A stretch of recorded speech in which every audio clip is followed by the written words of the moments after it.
Good evening, everybody, and welcome inside the GCU softball stadium in the heart of Phoenix on the campus of Grand Canyon University for tonight's WAC matchup between the CSU Bakersfield Roadrunners and your Grand Canyon University Lopes. I'm Philip Katafimo, happy to have you along with me for this final game of the three-game set. Well, it all started on last night on Friday with a great pitching performance from Ryan Denhart as she tossed 6 complete innings, only giving up 1 run and striking out 3. Taylor Olson led the charge offensively, going 2 for 3, along with Shea Smith and Savannah Torvill, each collecting an RBI, all capped off by Bobo, earning her 2nd save of the season in the 2-3 victory in Game 1 of the doubleheader last night. In Game 2, it was the transfer sophomore Lily Bishop crushing 2 home runs at the bottom of the 2nd and the bottom of the 5th. Lorianne Olson and Maddie Dowdle each found 2 hits in the game, and it was an absolute offensive-heavy game, all capped off from a combined 7-inning shutout by sophomores Yessie Morrison and Lexi Coons. The Lopes look to stay hot and continue their winning ways as they look to take down the Roadrunners in the final game of the 3rd game set, and we will see what they have to do to look to get the victory here. But before we take a look at our Sanderson Ford 3 keys to the game, we'll send it down to the field for National Anthem and first pitch.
Ladies and gentlemen, for our first pitch tonight, well, we'll see what the Lopes have to do to get the 3-game sweep against CSU Bakersfield as we take a look at our Sanderson Ford 3 keys to the game. First one, Lopes are going to have to keep it rolling. The offense was on fire in Game 2. They're going to need to carry it here in Game 3. Number 2, they need to get out of trouble. The Lopes, unfortunately, found themselves in a little bit of mid-inning trouble and were able to get out of it. So try to get away from that. Get away from leaving runners on and keep the damage down low. And finally, complete the sweep and carry some momentum into your series against New Mexico State and University of Arizona. Brenda Tracy throwing out the first pitch of this game. GCTV happy to have Brenda throwing out the first pitch. Brenda Tracy is the founder of the Set the Expectation mission. The mission's goal is to combat sexual and physical violence through education and direct engagement with coaches and student athletes in high school and college. Brenda Tracy travels the country sharing her experience through education to help foster a safer and more respectful culture within athletics and campus communities. So happy to have Brenda Tracy, GCU TV, everybody here, happy to have Brenda Tracy out throwing the first pitch on Set the Expectation night. And hopefully the Lopes can set a high expectation as they look to finish out this 3-game sweep against WAC rival CSU Bakersfield. The Lopes getting the victory last night in the doubleheader, looking to finish things off here in Game 3. We'll get you the Lopes starting lineups as the Lopes get ready to take the field. Ryan Denhart will be in the circle for the Lopes. She threw 6 innings last night in Game 1, pitched very, very well, looking to continue and get her 9th win on the season, was able to get number 8 in Game 1. On the left side of the infield will be Shea Smith, Sierra Smith. In left field it'll be Maddie Dowdle. In center field it'll be TK Taylor Kay. In right field it'll be Lorianne Olson. On the right side of the infield it'll be Savannah Torvill, Taylor Olson, and behind the dish will be Kaylee Dietrich. The 1-2-3 for the Bakersfield Roadrunners will be Allie Miller, Kara Weissman, and Chris Hippa. And Ryan Denhart will look to keep the bats quiet early on. A lot of the scoring in Game 1 against Denhart coming in those latter half innings in the 4th inning and the 7th inning was where CSU was able to find 1 run in both of those innings. And a very, very close-ish game at the end. The Lopes jumped out ahead in the first inning, 1-0, and then got 2 more in the third to get on a couple insurance runs, and then they gave up 1 in the fourth and the seventh. But Bobo was able to close things out in the seventh, and Denhart went 6 strong in game 1, and we'll see what Denhart can do here in game 3. Allie Miller in the first game came on as a pinch hitter, but she played pretty well in the second game, leading one of 3 players for Bakersfield, earning 2 hits in game 2 off of starter Yessie Morrison and Lexi Coons. So we'll see what Miller can do as she gets the start again for CSU Bakersfield.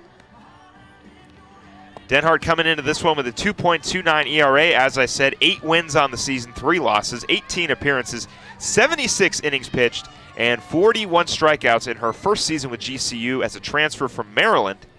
And we'll see what she can do as Allie Miller steps up to the plate. And we get the first pitch going here at the GCU softball stadium.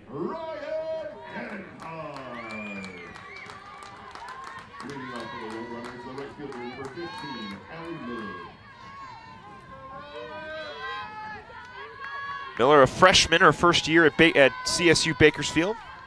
Awaiting the first one from Denhart. Denhart starts it with a fastball on the outside corner for strike 1, and we are underway here in game 3 of this 3-game set against CSU Bakersfield.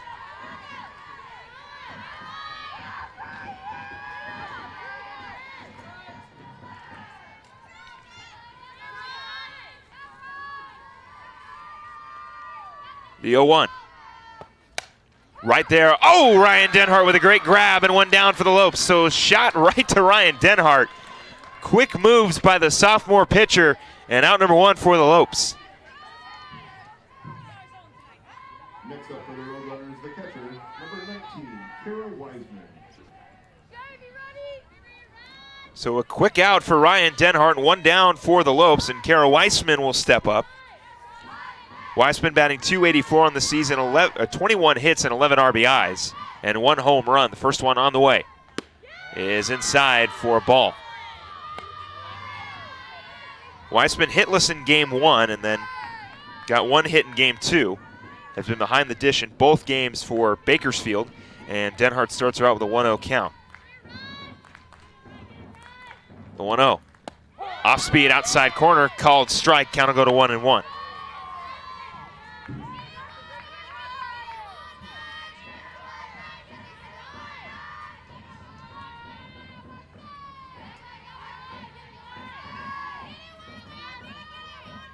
The 1-1 on the way to Wiseman.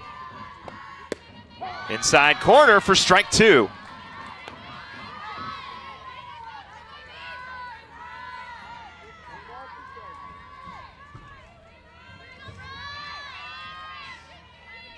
So 1-2 count to Kara Wiseman. The pitch, a little high for ball 2. This is something that Denhart did a lot last night. She would start ahead in the count, 1-2, 0-2, and then would start to fall behind, but she was able to get a lot of these Bakersfield runners out, or hitters out, as she had 3 straight 1-2-3 innings before Bakersfield finally found a hit in the 4th, the 2-2. I want to go foul. Count will remain 2-2 with 1 out.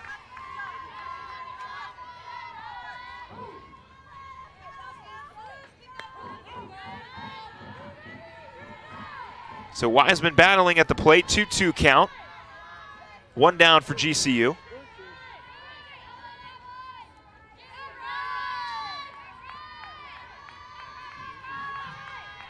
The 2-2. Right to Torvill for out number 2. So 2 straight lineouts for the Bakersfield Roadrunners and 2 down for the Lopes. Chris Hippa will stride in. Hippa hitless in game 1 and hitless in game 2, so she's looking for her first hit of this series.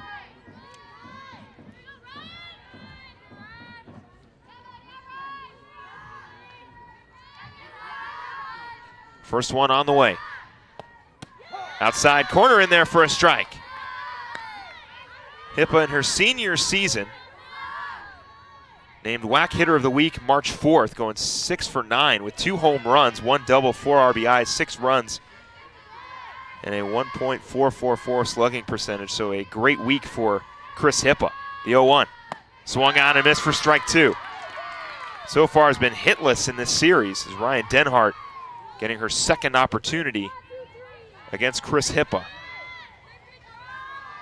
Hippa batting .258 on the season, 25 hits, 5 home runs, and 16 RBIs. Definitely a big bat at the plate for the Roadrunners, the 0-2. Swung on and missed. A 1-2-3 inning for Ryan Denhart as she gets her first strikeout of the night. And the Lopes will get the Roadrunners down 1-2-3 and will move to the bottom of the first. It's time for the upcoming schedule, brought to you by BSN Sports, the largest provider of team sports equipment and apparel in the country. Men's volleyball closes out their season tonight against Stanford. They'll be looking for another exciting victory, or hopefully an easy victory against BYU. They beat on Thursday in dramatic fashion, taking that all the way to the 5th set. It was a great game, and now they're taking on Stanford. That game is actually currently going on. And then next week, both baseball and softball will each be taking on the University of Arizona, as GCU softball gets the opportunity to participate in Baseball Day Arizona when they take on U of A on Fox Sports Arizona Saturday, April 13th. So it should be a lot of fun as the Lopes are looking to get ahead. And like we said, it is set the expectation. That's the Lopes looking to set the expectation here in the bottom of the first. It'll be a similar lineup to last night. Sierra Smith, Taylor Olson, and Shea Smith will be the 1-2-3 for the Lopes. In the infield for the Bakersfield Roadrunners, at third base, it'll be Chris Hippa. At shortstop, it'll be Karan. At second base, it'll be Jackson. At first base, it'll be Bettencourt. Behind the dish will be Wiseman. Out in left field, it is Fuggs. In center field is Amezcua, and in right field, it's Allie Miller. And in the circle for the Roadrunners, it is Julie Lewis, the sophomore pitcher, coming in with a 3.58 ERA, a 1-3 record, 29 innings pitched, and 14 strikeouts in her second season here at CSU Bakersfield as Sierra Smith strides in.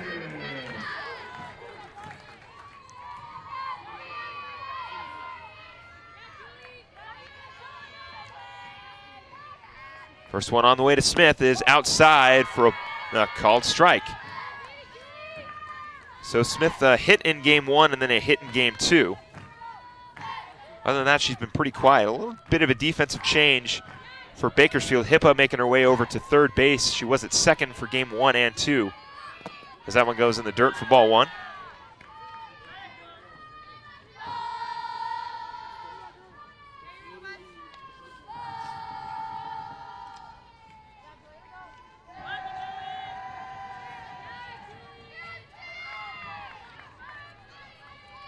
The 1-1 is outside for ball 2.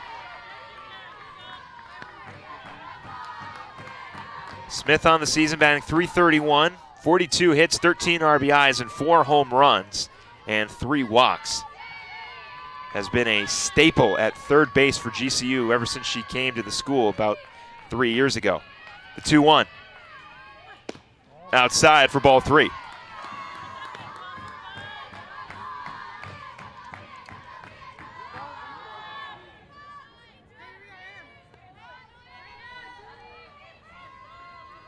So 3-1 count to Sierra Smith. Pitch on the way. Is outside. It'll be a leadoff walk for Sierra Smith, and the Lopes have their first base runner of game 3. Wiseman will go out and talk to Julie Lewis, her pitcher.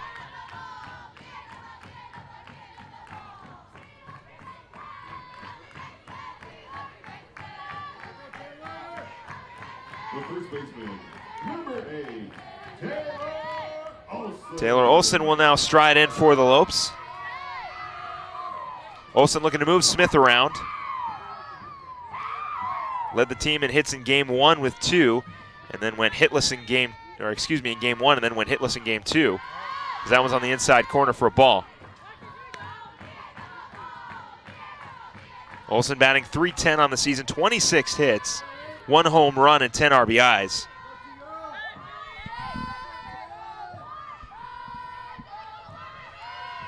So 1-0 count to Taylor Olson. I want to go down the line foul. talking with Jack O'Hara last night about the maturity on the right side of the infield. Of course, you've got the two seniors in Shea and Sierra Smith at short and third respectively, but Savannah Torvill and Taylor Olson have really been fantastic for the Lopes offensively and defensively, and it's hard to tell that they are only freshmen.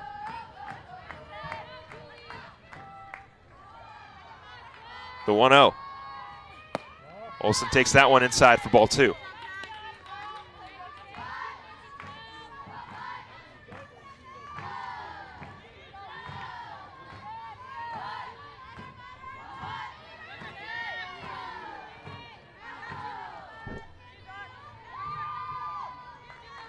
Olson awaits the 2-1. That one popped up. Coming in, making the diving grab is Amezcua. Nadia Amezcua coming in and making the diving grab for out number 1. Heads up play in center field. Now batting for GCU. So one down for the Roadrunners off a great grab out in center field. And now Shea Smith will step in.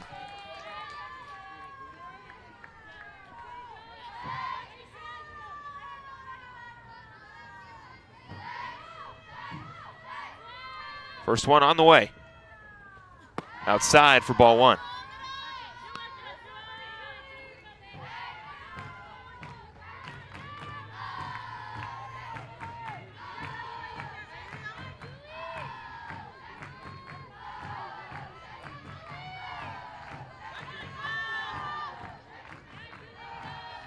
The 1-0 is high for ball 2. So Shea Smith looking to bring her sister into scoring position. 2-0 count. Shea batting .398, 49 hits, 20 RBIs, and 4 home runs. One of the hottest hitters for GCU, leads this team in batting average. The 2-0. That one's high, it'll get past. Sierra Smith will move to third. Now the Lopes with a runner in scoring position.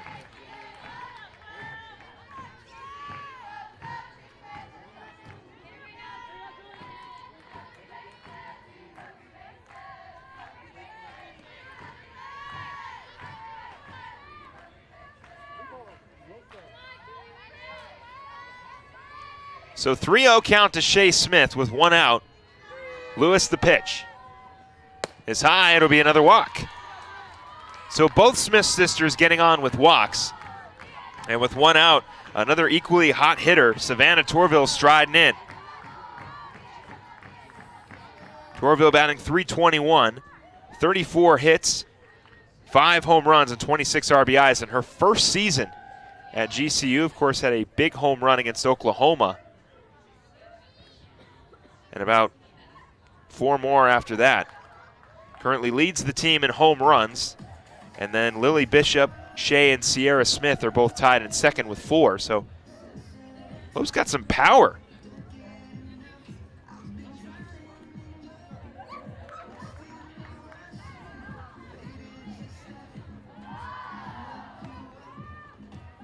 Torvill getting the high five from Maddie Dowdle. Dowdle waiting on deck. And if Savannah Torvill doesn't bring around the Smith sisters, I'm pretty sure Maddie Dowdle will. But we'll see what Savannah Torvill does in her first at-bat with 1 out. Runners on second and first. Lopes looking to strike early, as they did in Game 1 against the Runners. That one inside for a ball.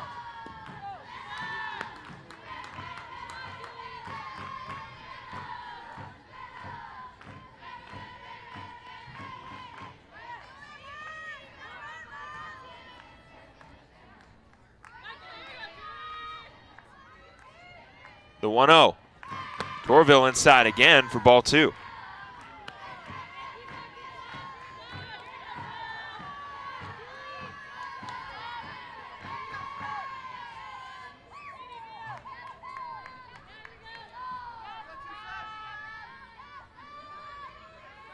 The 2-0 on the way. Outside for ball 3. That'll get past, but everyone's going to stay.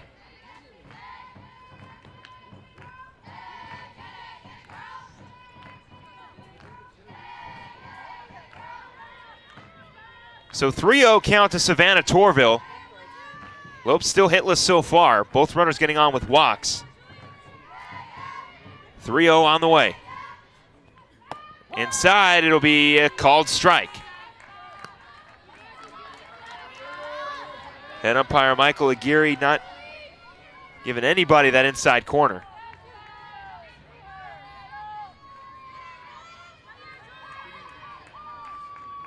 The 3-1.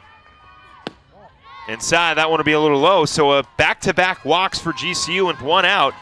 Maddie Dowdle with a big opportunity to break things open early for GCU.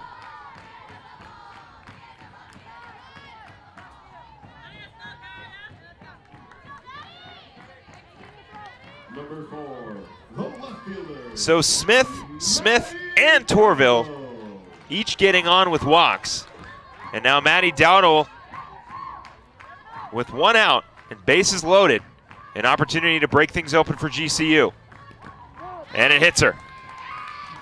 So just like game 1, the Lopes will strike early in the bottom of the first with 1 run coming all on walks and a hit by pitch. And now arguably the Lopes' hottest hitter, Lily Bishop, stepping in. Bishop, of course, hitting 2 absolute tanks in the left field and center field in game 2. And now again, the bases loaded with 1 out. We'll see what Lily Bishop can do. Bishop 1 home run away from tying her career high. First one on the way. That one's in there for a strike. Bishop batting .275, 22 home runs, 19 RBIs, 4 home runs. She hit 5 at NC State last season. Of course, she transferred. Coming over to GCU. Has played a little first base, but has mostly been the designated player for GCU, the 1-0. That one will get into center field. One will come around. Torvill rounding third will come in and score, and the Lopes now lead 3-0. So the bat stays hot for Lily Bishop as she finds a 1-out, 2-run single, and the Lopes now lead 3-0.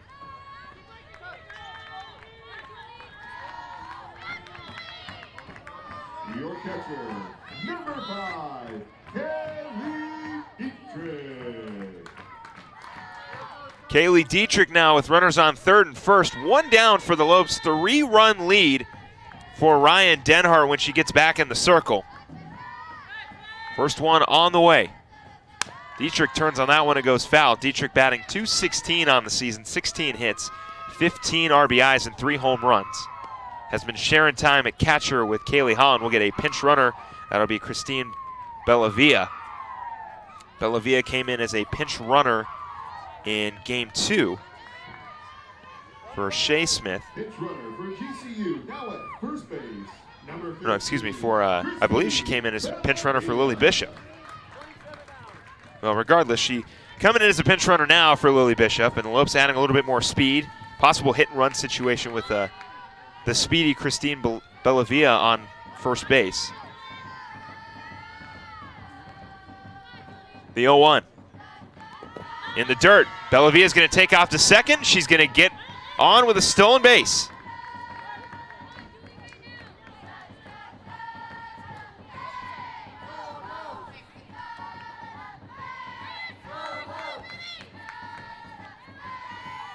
So Bellavia will move on to second base off the wild pitch.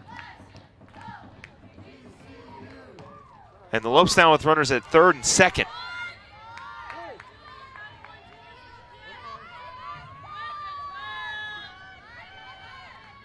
The 1-1. That one's outside to Dietrich.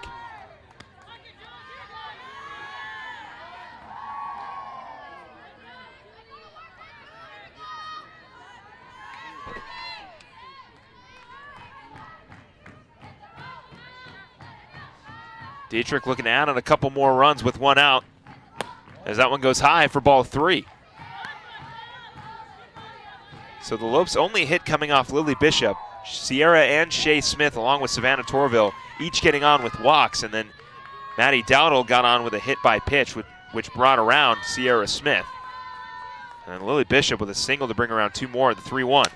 That one in the left, going back as Fuggs making the catch. What a great grab out in left field but it'll be enough to score Maddie Dowdle, and the Lopes lead 4-0 on the sac fly.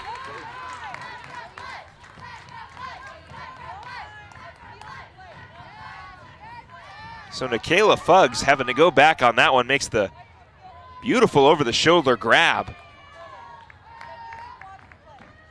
And it seems like there may have been question about if Maddie Dowdle left the bag early on that fly ball. But everybody's safe, and the Lopes will lead by 4. And now Lorianne Olson will stride in with 2 outs, runner on second base.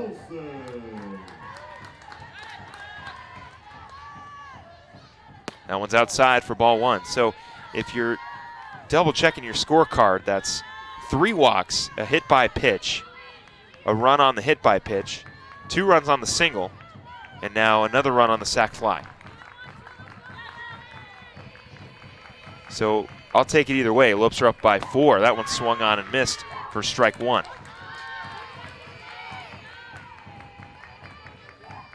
Lorianne Olson hitless in game 1 and then got 2 hits in game 2.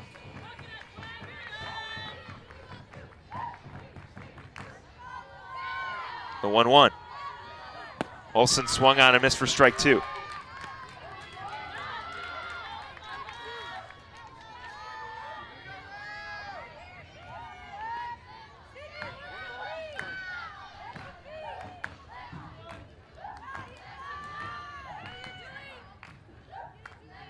One-two count to Olson. Is outside for ball 2.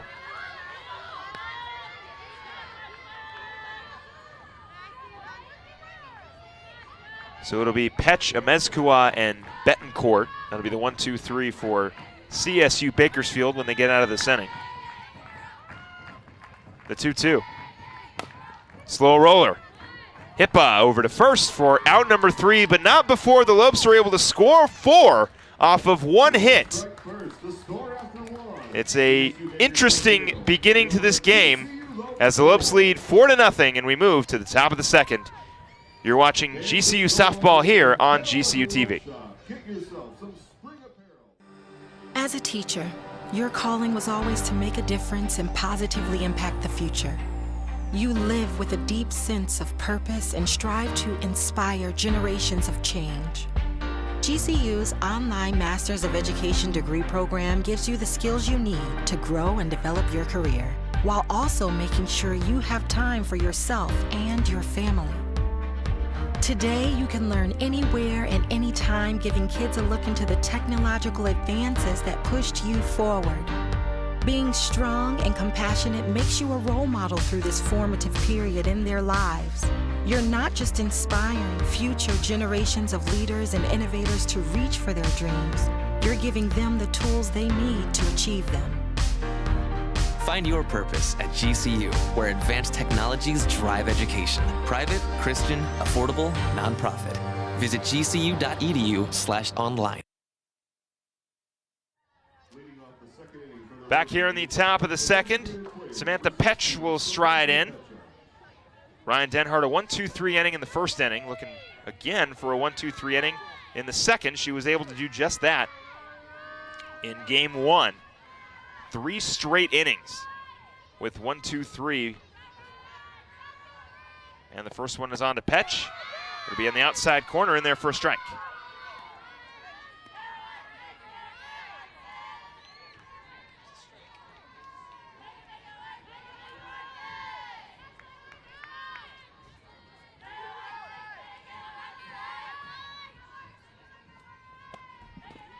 That one's in the dirt for ball 1.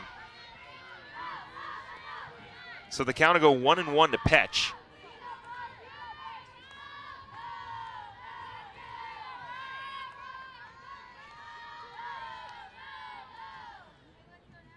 The 1-1. Off speed. In there for a strike to count and go 1-2.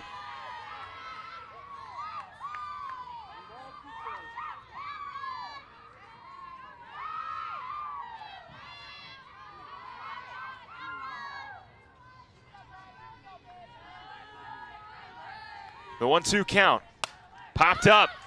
Smith. It's going to be Sierra Smith making the catch for out number 1. So 1 down for the Lopes as Ryan Denhart looking to continue her strong pitching.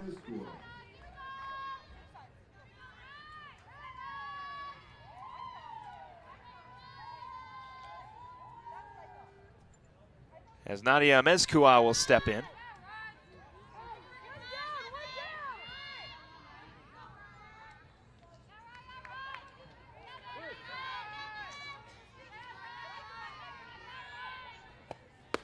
That one on the inside corner for strike 1.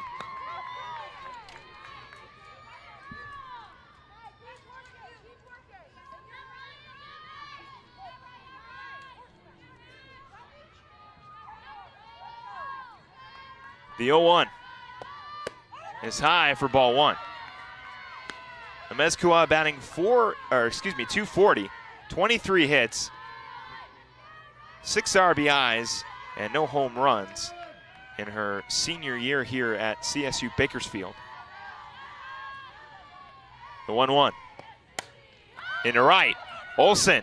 It's going to be nobody as it's going to go foul. So Torvill and Olsen hustling on that one.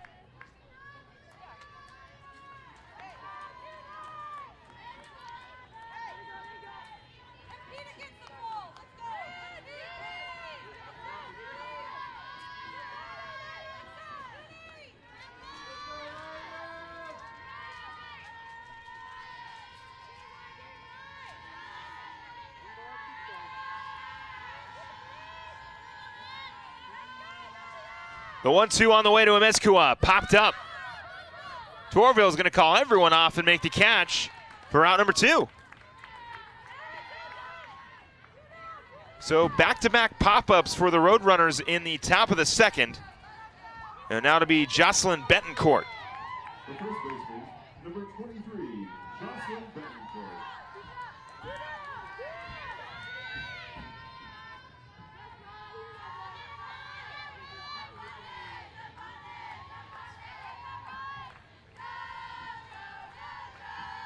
First one on the way is inside for ball 1. So a little bit too much on the inside corner there.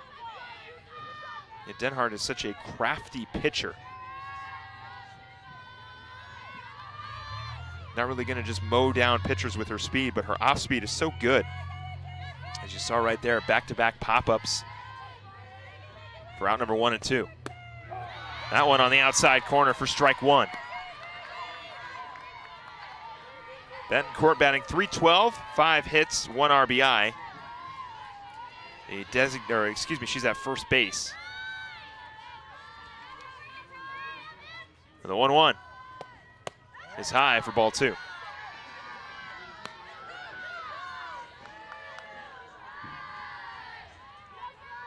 Bettencourt did come in as a pinch hitter in game 1 and did not get a hit, and then did not play in game 2, getting the start in game 3 at first base.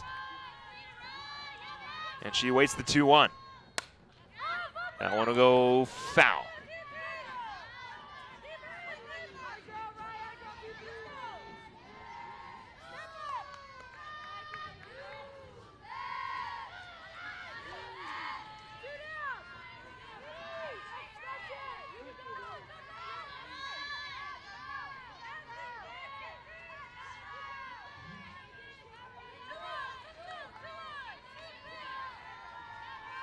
The 2-2.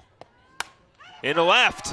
Going back to the wall. Dowdle is there to make the catch. Another 1-2-3 inning for Ryan Denhart. And the Lopes will keep their 4-run lead intact. We move to the bottom of the 2nd with the Lopes leading 4-0. Get the best gear to show off your Lope pride. Go to lopeshops.gcu.edu to find everything GCU. From the newest apparel to the coolest accessories, use promo code GCUTV25 to get 25% off for being a GCU TV viewer. Let's paint the Valley purple. Lopes up.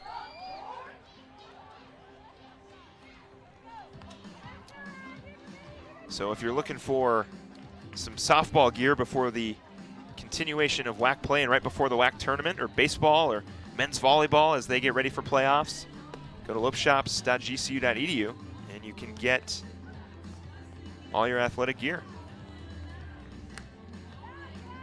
Julia Lewis back in the circle for the Roadrunners. Lewis giving up 1 hit 4 earned runs on 3 walks and a hit by pitch. And again, only 1 hit from Lily Bishop.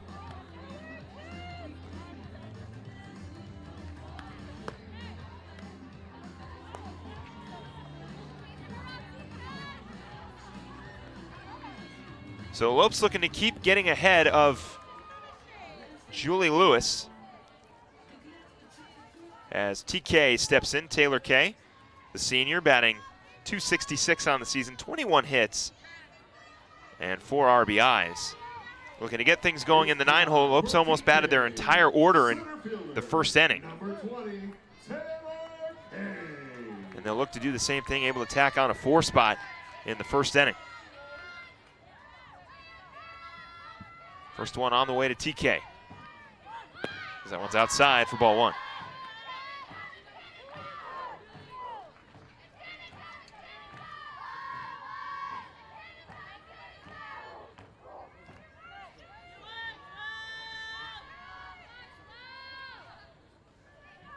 The 1-0. Outside for ball 2.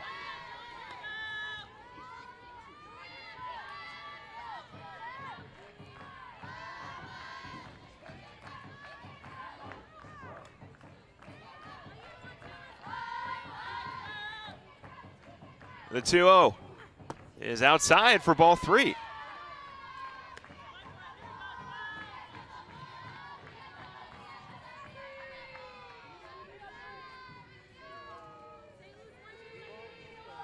So 3-0 count to Taylor Kay. The pitch.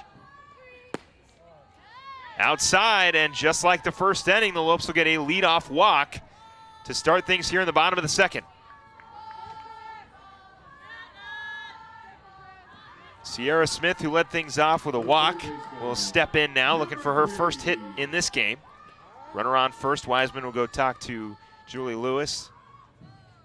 Having some control issues, although that pitch, that ball 4 pitch to Taylor Kay, didn't miss by much.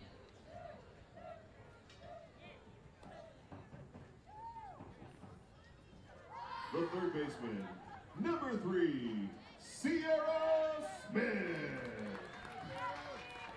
So Sierra Smith still looking for her first hit tonight.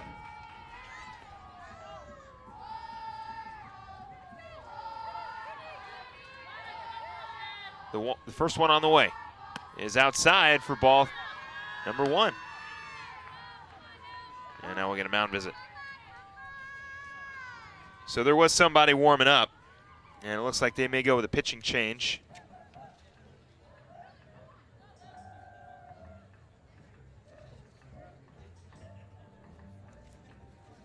Not entirely sure if they're going to go with the full pitching change just yet, but they are still talking to Julie Lewis. Coach Chrissy Buck-Ziegler has, for now, seen enough.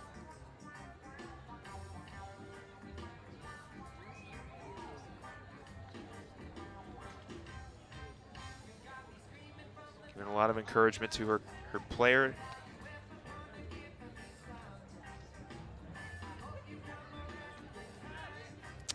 Well, for now, Julie Lewis will continue to pitch as Coach Buck-Ziegler makes her way back to the dugout, and Sierra Smith will continue to work with a 1-0 count. No outs, runner on first.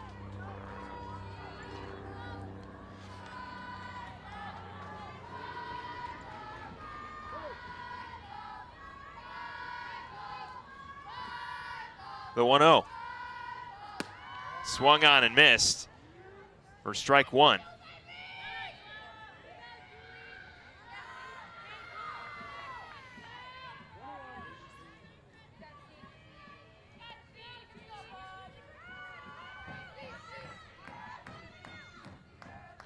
The 1-0. That one's high for ball 2.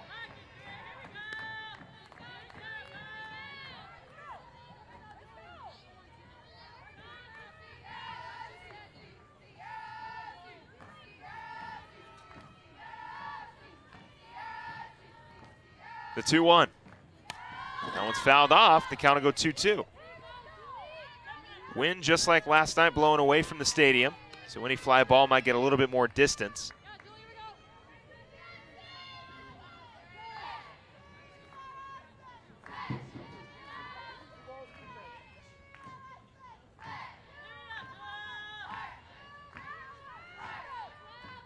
2-2. That one in the dirt will get past Weissman, and Kay will move to second. So Kay getting over to second on the wild pitch. So correction, it'll be a stolen base for Taylor Kay. She was going to steal the entire time. She didn't advance on the wild pitch.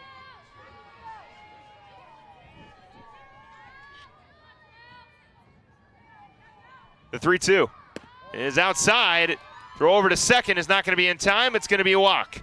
So back-to-back walks for Taylor Kay and now Sierra Smith. Smith's got 2, and Taylor Olson will stride in. The first baseman, number 8, Taylor Olson. Taylor Olson flying out in the first inning.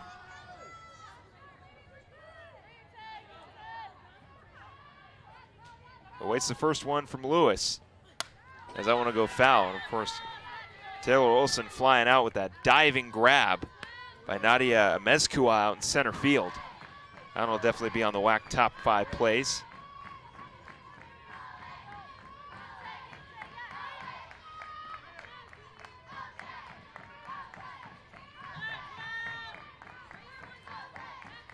The 0-1 is in there for a strike. 0-2 count to Taylor Olson.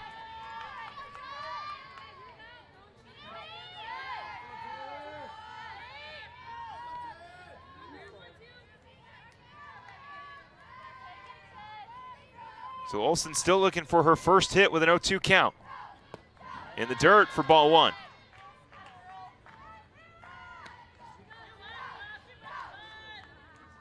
Again, only 1 hit so far from Lily Bishop.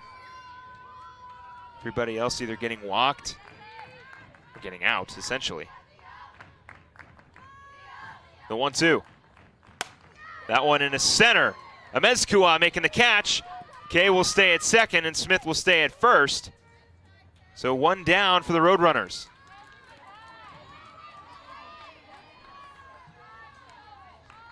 So back-to-back flyouts to center field for Taylor Olson, and now Shea Smith will stride in.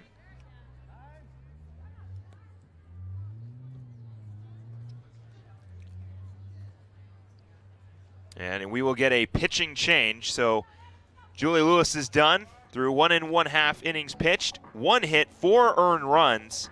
But the big thing, 5 walks and 1 hit by batter. And with 1 out, Coach Buck Ziegler will go with a new pitcher. It'll be number 4, Avery Fitch. Fitch came in relief in game 2 through 2 innings, had 2 hits, 2 walks, and 2 strikeouts, no earned runs. And now Fitch will look to get the runners out of this inning.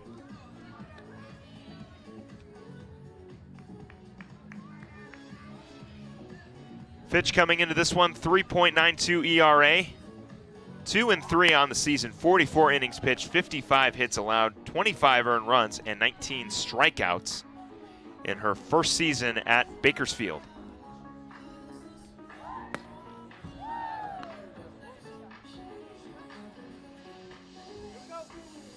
Avery Fitch went 2-0 at the Fresno State Invitational in 9 innings pitched in relief.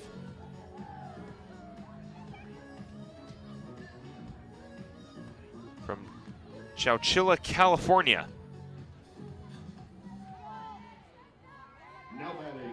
And now she will come in relief of Julie Lewis, and Shea Smith will stride in.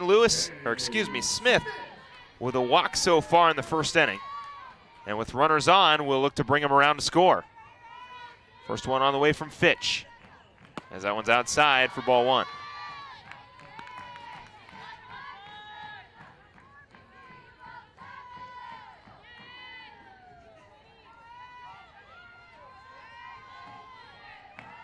The 1-0. Outside for ball 2.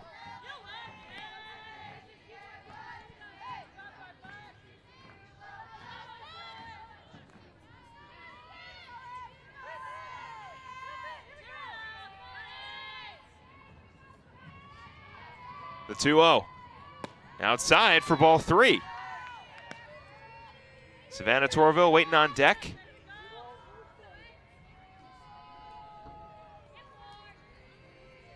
the possibility of the bases loaded.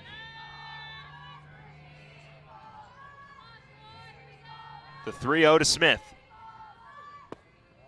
Outside corner for ball 4. So another walk for the runners, and the Lopes have bases loaded once again. And just like the first inning, each runner coming on with a walk. Number 26, Savannah Torvill. Savannah Torvill also had a walk in the first inning, and with 1 out, bases loaded, looking to break things open once again here in the second. Outside corner is in there for a strike.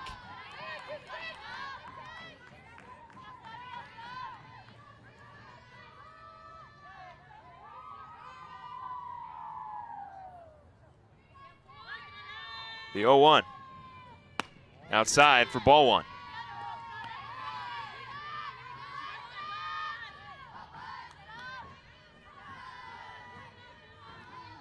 So 1-1 count, 1 out, bases loaded for Savannah Torvill. The pitch. That one into left, it'll fall.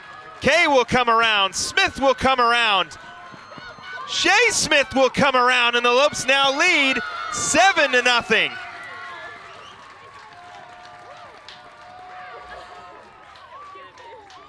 So it was Lily Bishop last inning bringing around 2, and now Savannah Torvill brings around 3.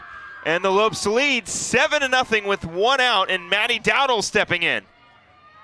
The left fielder, number 4, Maddie Dowdle. Maddie Dowdle hit by a pitch, brought a run around in her first at-bat. First one on the way from Fitch is swung on down the line, foul. Again, that is the second hit tonight for GCU. They had 1 from Lily Bishop, and now they have another from Savannah Torvill. Those are the only 2 hits tonight, and the Lopes are up 7-0.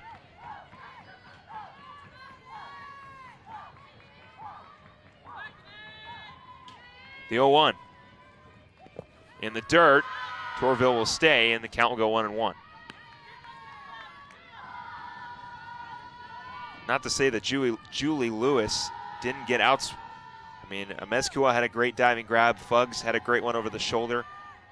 She's been getting outs, but unfortunately, too many walks. The 1-1. Outside for ball 2. Control has been an issue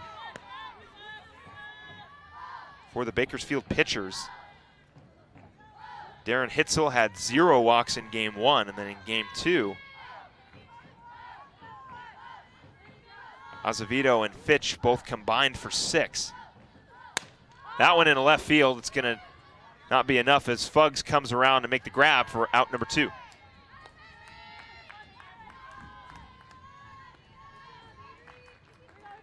And then you look at the walks tonight, and it's been 6, 5 from Lewis and 1 from Fitch, and it's resulted in a couple runs for GCU.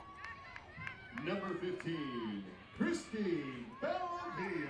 So Christine Bellavia will come in and hit. She is now officially the hitter in the 5 spot, as Lily Bishop is done for now, as that one goes outside for a strike.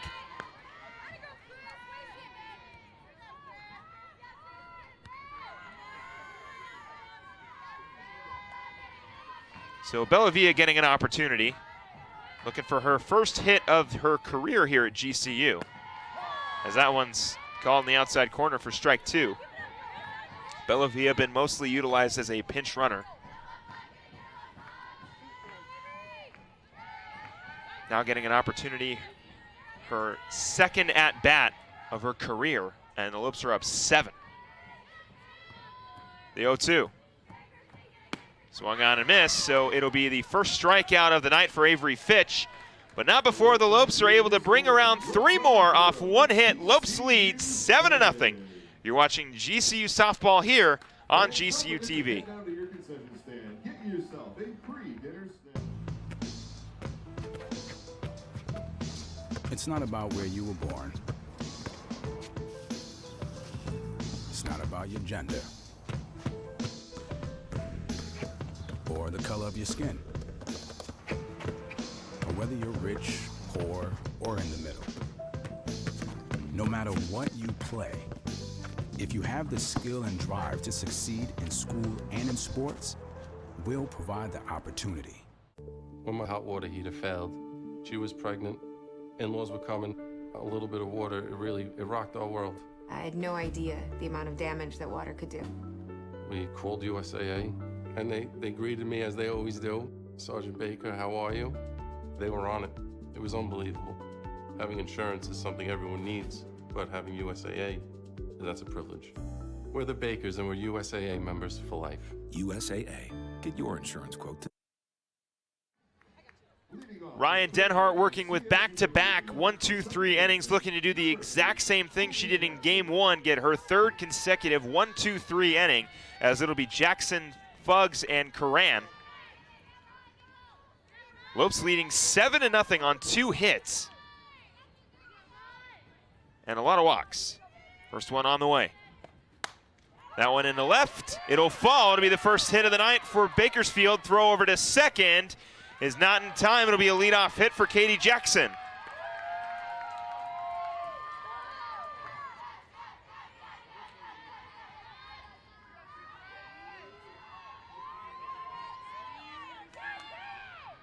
So Katie Jackson gets on as the first base runner for CSU Bakersfield after back-to-back 1-2-3 innings from Ryan Denhart. And now Nikayla Fuggs will step in.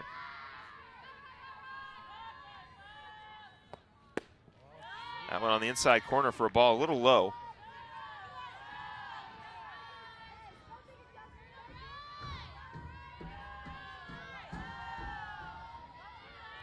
Fuggs hitless in game one and hitless in game two, looking for her first hit of the night, batting 108 on the season, 4 hits and 1 RBI.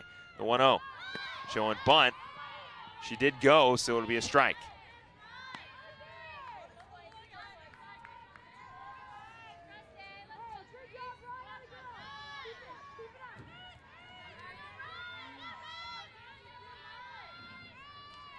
Runners just looking to put something together here, down 7. The 1-1 is low for ball 2, and it will start right here with Nikayla Fuggs. If she can bring Jackson around, it'll at least cut into the deficit a little bit. And you got to be a little hopeful, especially after the 1-2-3 back-to-back innings for Ryan Denhart. The 2-1. Swung on and missed. It's fouled, so the count will go 2-2.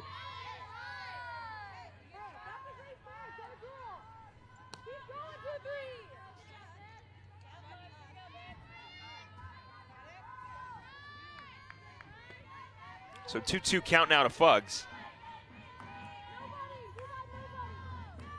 Lopes making aware of Kaylee Jackson over there at second, excuse me. Jackson 4 stolen bases on the season, as that one's high for ball 3.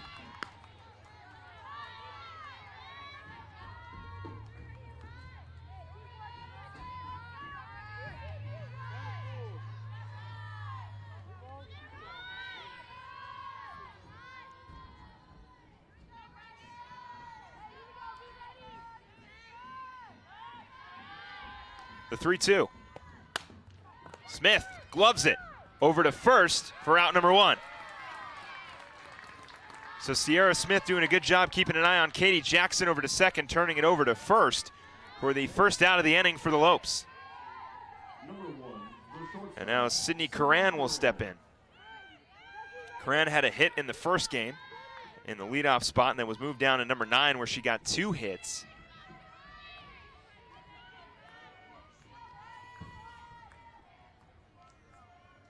Part of the strategy here, have a hot hitter at the bottom half of the order to bring around players like Katie Jackson.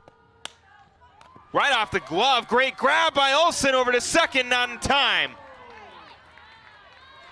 Right into the hands of Taylor Olsen over to first.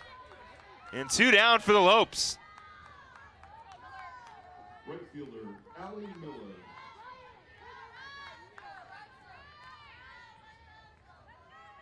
So back-to-back outs for the Lopes, 2 down now. And Allie Miller will step in. Miller lined out to the pitcher in her first at-bat. Slow roller right back to Denhart. Overthrow over at first. Jackson will come in and score on the error.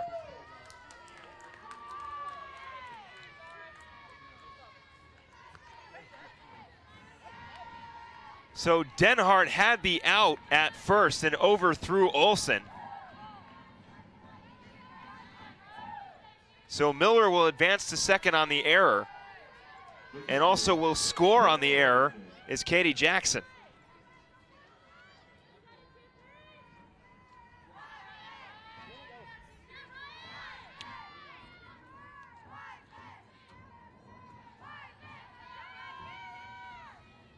First one on the way. Popped up. Lopes looking to get out of the inning with only allowing one. Dietrich makes the grab, and the Lopes will do just that. So one comes around on the overthrow. One hit for CSU Bakersfield as they finally break the no-hitter here in the third. Lopes will move to the bottom of the third with their lead intact, 7-1. Catch the latest series from GCU TV, Living as Lopes, Finding Your Purpose. Living as Lopes follows a group of GCU students as they navigate their way through college life and all that it holds with a few fun twists along the way. Watch new episodes every week right here on youtube.com/GCU. Avery Fitch, who came in relief of Julie Lewis, gave up one hit and one run. We'll look to keep the Lopes bats quiet. Lopes just looking to add on to their lead.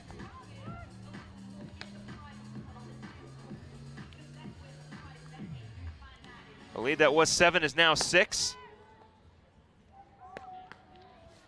It'll be Dietrich, Olsen, and Kay. Dietrich had the sac fly to left field in the first inning. Did bring around a run, but a great over-the-shoulder grab by Nikayla Fuggs in left field. And we'll have a new catcher for CSU Bakersfield. And that is number 13, Gabrielle Fua. Leading off the bottom of the third for GCU, your catcher, number 5, Kaylee Dietrich. Kaylee Dietrich striding in. Looking for her first hit tonight. Flew out, like I said, in the first. Did bring around a run in that 4-inning first inning for GCU. Dietrich takes that one in there for a strike.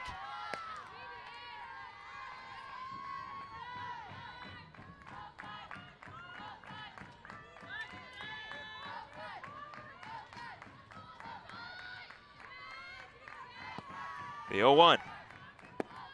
Off speed in the dirt for ball 2. Or excuse me, ball 1.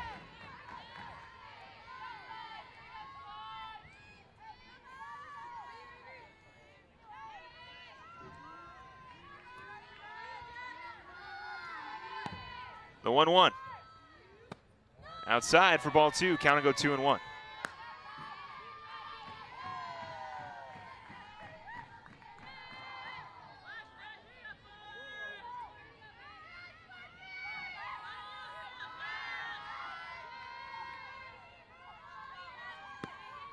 The 2-1. Over to short. Karan over to first. In time for out number 1.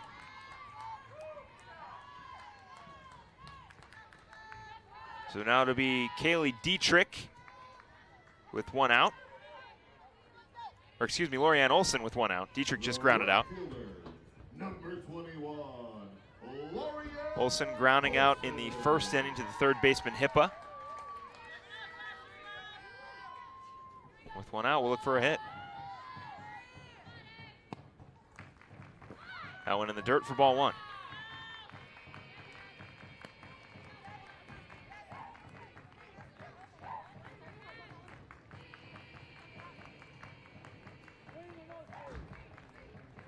So they'll check to see if she went. She didn't, so the count will remain 1-0.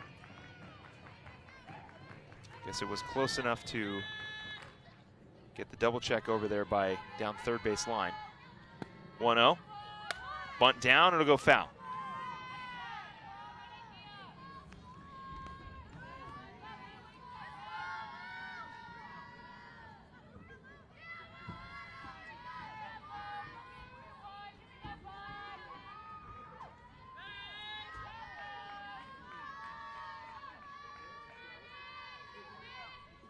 The 1-1.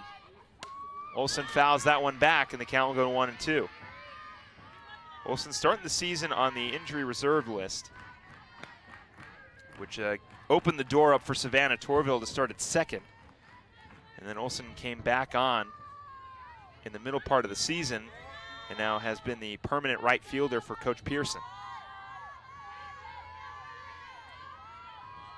The 1-2. That one's high for ball 2.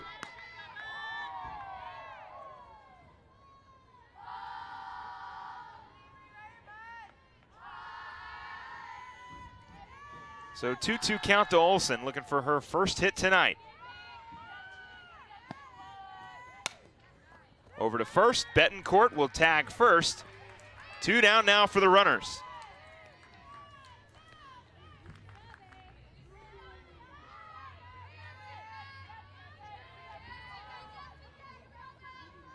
Number 20, the center fielder, Taylor Kay. TK striding in, Taylor Kay with a walk to lead things off in the second. A part of a 3-run second inning for GCU. Drops the bunt, hustling over to first. Will she beat it out? She will. So Taylor Kay walked in the second, now gets on with a bunt single, and GCU has a runner on first with 2 down.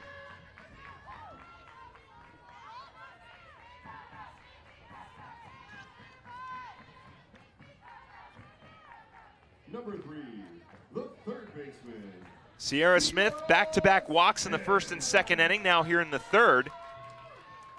And with 2 down, looking to get a run back that they gave up in the top half of this inning.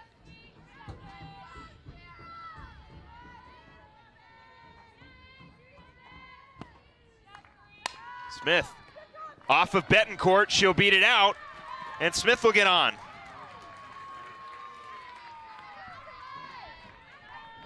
It'll be an error at first base, so Smith still technically hitless, but has been on safely in each of her at-bats. And now Taylor Olsen will look to bring around Taylor Kay and Sierra Smith. Taylor Olsen.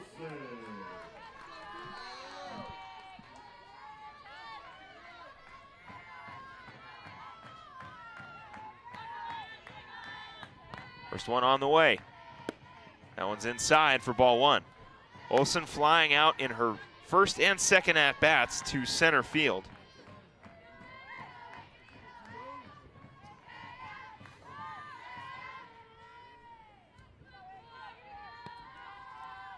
The 1-0 is outside for ball 2.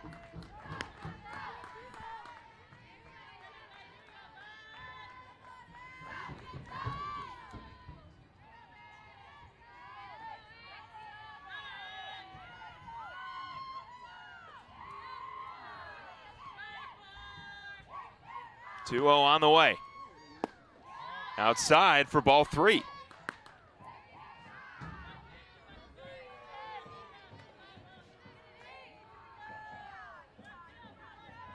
So Torvill, Bishop, and Kay are the only Lopes with hits so far. Olsen looking to join that group with a 3-0 count or possibly get on with a walk. Curran flips it over to third for the final out. So the Lopes in this third inning are unable to bring around a run, but they still lead 7-1 as we move to the top of the fourth. You're watching GCU softball here on GCU TV. Ladies and gentlemen, GCU softball would like to welcome across the painted desert to where the mountains touch the sky. This is Sanderson Ford Country, where Arizona's pride. Sanderson Ford Country, built on serving you. Sanderson Ford, satisfaction in everything we do. We're Arizona's pride. Sanderson came to college to play my sport, but more importantly, to earn a degree. I'm constantly learning from those around me, my professors and peers, my coaches and teammates, and even my opponents. There's nothing better than game day, battling side by side with my teammates. The competition is what pushes me to be the best that I can be. I take pride in my community and want to ensure that I am giving back and inspiring the next generation to do the same.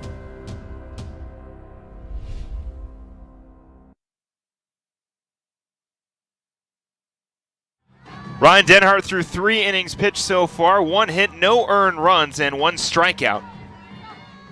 Looking for her 9th win on the season, as Chris Hippo will step in. Hippo, a strikeout victim in the first inning, a part of a 1-2-3 inning for Ryan Denhart.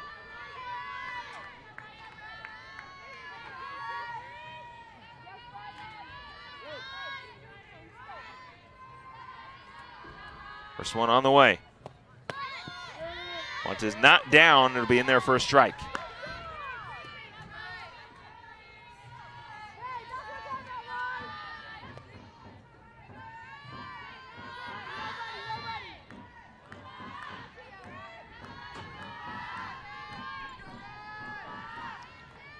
Hippo waiting the 0-1. Is in there for a strike.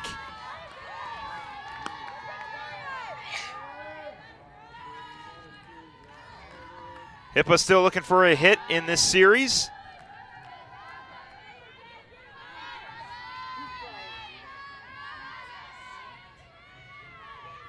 The 0-2 is high for ball 1. Denhart really settling down in these past couple games, especially once WAC play started. In the beginning of the season, she was doing so well, then kind of struggled a little bit in the middle, and now, since conference play has started, she has been GCU's best pitcher. The 1-2. That went off the end of the bat, it'll go foul. And they're going to need Denhart, Bobo, Yessie Morrison, and Lexi Coons to all be on their game when they get an opportunity to head out to Las Cruces to take on arguably the best team in the WAC in New Mexico State.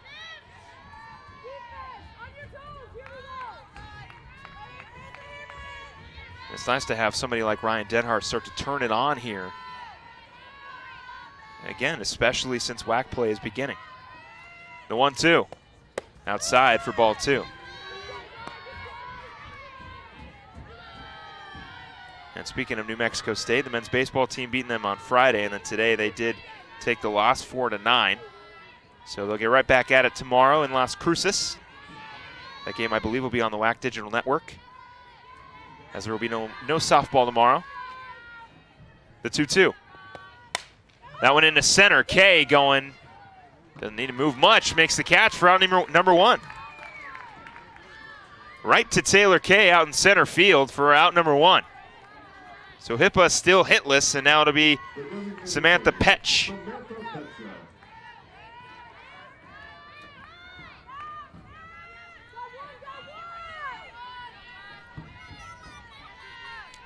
Petch a part of a 1-2-3 inning in the second inning. Another runner looking for a hit. First one on the way. Off speed outside corner is called strike. Denhart, of course, setting the record at Maryland with strikeouts. I believe she had 74. Regardless, it was a lot. And so far on the season, she's got 42, so getting very close to tying that freshman record, own personal record, as that one swung on and missed. The count of 0-2. Not entirely sure what the all-time GCU strikeout record is, or in a season, of course.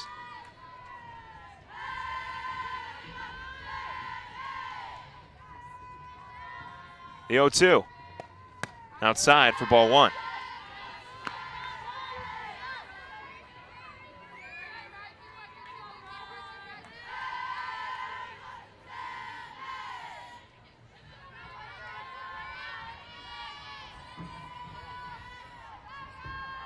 The 1-2 is off the hands. It'll go foul.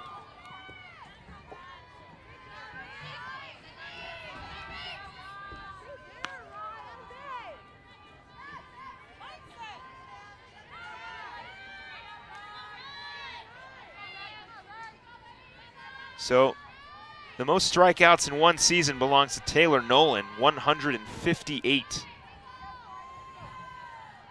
The 1-2. That one will go foul. That was in her final season here at GCU. Taylor Nolan struck out 158 and still currently holds the all-time record, the second all-time record, and the third all-time record in strikeouts at GCU.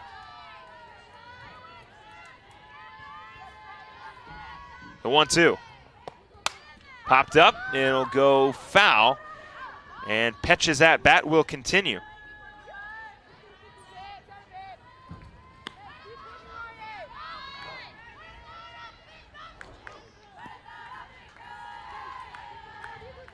I got an opportunity to watch Taylor Nolan pitch a couple times when I joined the GCU TV crew. I was a transfer as well, much like Ryan Denhart.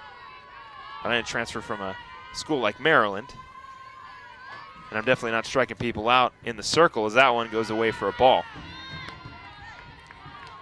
But Taylor Nolan, a great pitcher for GCU for a couple years.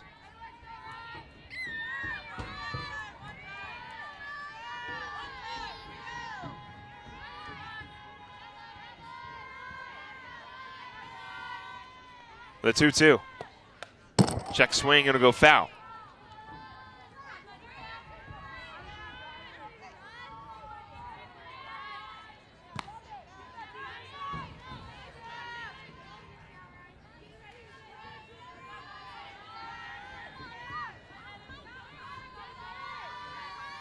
So Taylor Nolan also has the career leads GCU in career strikeouts with 460, and at number 7, Bobo is down there as that one goes outside. Count will go full, so Bobo not too far away from moving up this list. She's still got one more year of eligibility here at GCU, and she's only a junior, which, again, I mean, it's just another. You just speak more to the maturity of the players here on Coach Pearson's team. You forget that some of these players aren't seniors. The 3-2. Smith over to first. Talk about a senior to freshman connection. 2 outs for GCU.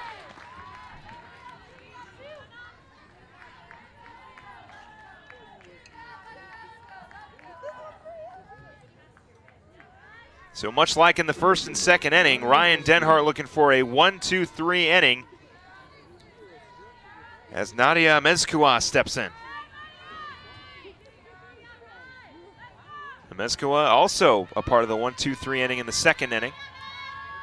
Denhart looking to make it another 1-2-3 inning here in the fourth.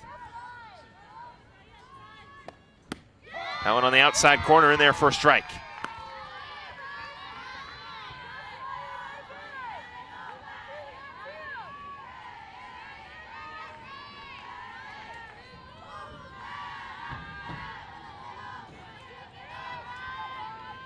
The 0-1.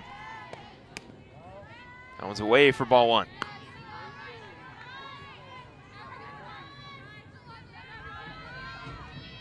So 1-1 count, 2 outs. Denhart looking for a 1-2-3 inning here in the fourth.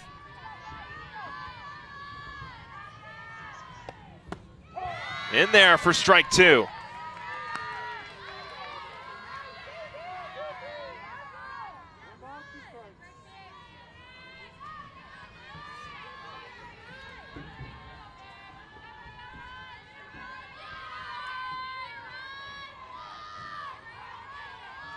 The 1-2. In the left. Dowdle making chase into foul territory, and it pops off her glove. It'll go foul.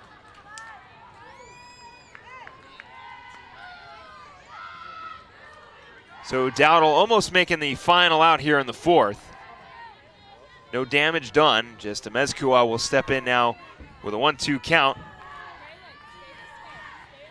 I'll tell you what, 9 times, maybe 10 times out of 10, Maddie Dowdle's making that catch out in left field, but nobody is perfect, and we will continue with this at-bat.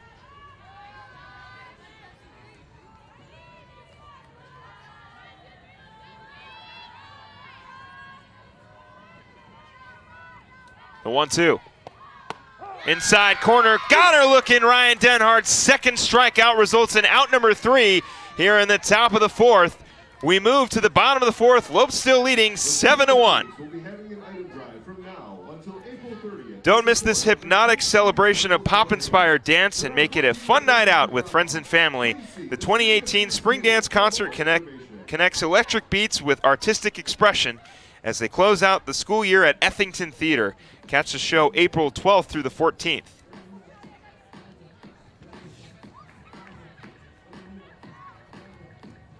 Shea Smith, Savannah Torvill, and Maddie Dowdle will be the 1-2-3 for GCU as Avery Finch so far through 1 2/3 inning, coming in relief in the second inning. 1 hit, 1 earned run, and 1 strikeout. Kept the Lopes bats quiet in the bottom of the third. But GCU looking to break things open here in the fourth and continue this pretty decent 6-run lead. I know I said break things open, and it's pretty much been broken open, but you know, no lead is really safe at any sport. But if GCU can tack on a couple more runs, they'll get a little more comfortable going into the 5th inning, as if they weren't comfortable already. Offense rolling here in this third game, and in the second game. Man, it was absolutely on fire. Lily Bishop had 2 home runs. Maddie Dowdle had 2 hits. Lorianne Olson had 2 hits. It was a great offensive day for GCU last night in Game 2, and it's so far been really solid here in Game 3.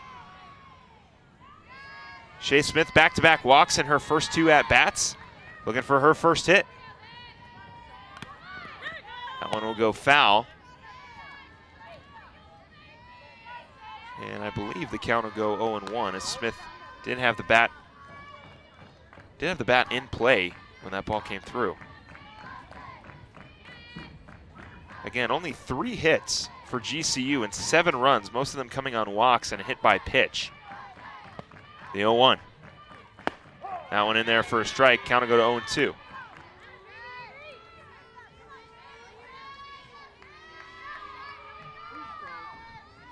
One hit on the side of CSU Bakersfield. Did result in the run on the error.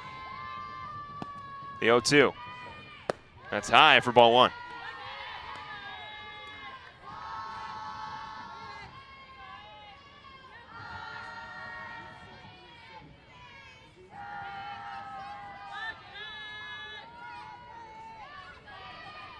The 1-2 on the way.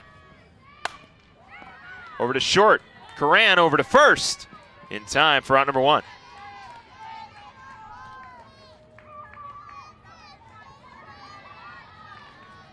Savannah Torvill, who was one of 3 GCU softball players with a hit tonight. Stepping in, had a walk in her first at-bat and then got a hit. An RBI bases clearing double to put the Lopes up by 7. First one swung on and missed for strike 1.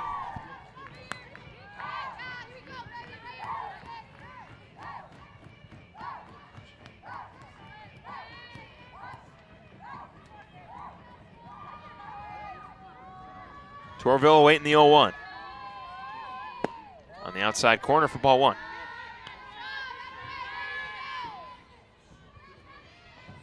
Bobo warming up in the GCU bullpen came in relief in game 1 of Ryan Denhart around the 6th inning, or after the 6th inning to close things out. The 1-1. That one's low for ball 2. Torvill just waiting for one she can take a hack at. Fitch pitching well so far. Scoreless inning in the 3rd inning, and now 2-1 count to Torvill is in there for strike 2.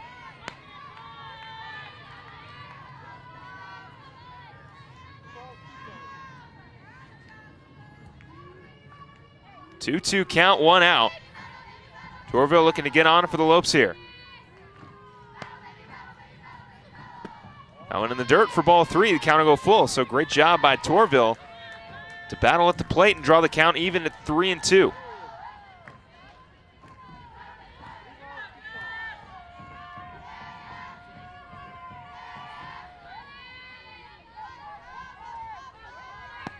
The 3-2.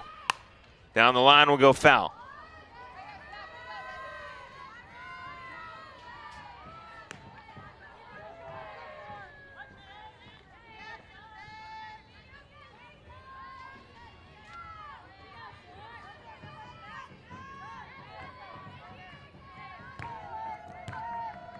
The 3-2 on the way to Torvill.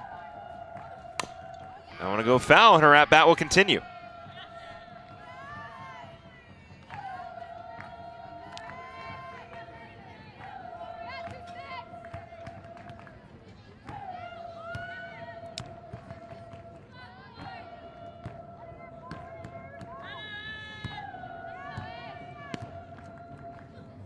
The 3-2 inside. It'll be a walk, a one-out walk for Savannah Torvill, her second of the night. Now Maddie Dowdle will step in.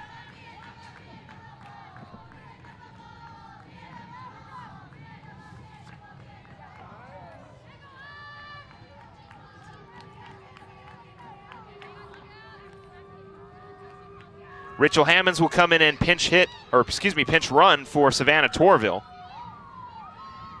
Get some more speed on the bags with Maddie Dowdle stepping in with one out. Julie Lewis back in, warming up for CSU Bakersfield. Not entirely sure if she'll be used again, but she did start the game. And of course, Bobo warming up for GCU. Of course, the Lopes have a tough weekend series against the University of Arizona coming up. First one on the way. Hammonds is going to take off, slide into second, and she's safe. Got under the tag. And the Lopes now have a runner at second.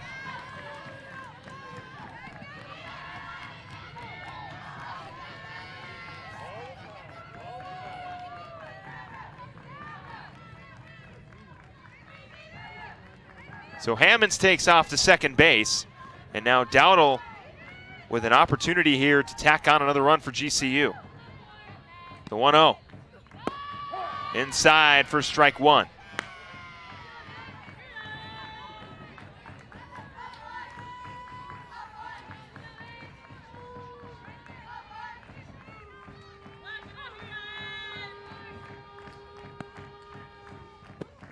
That one in there for a strike. The count will go to 1-2.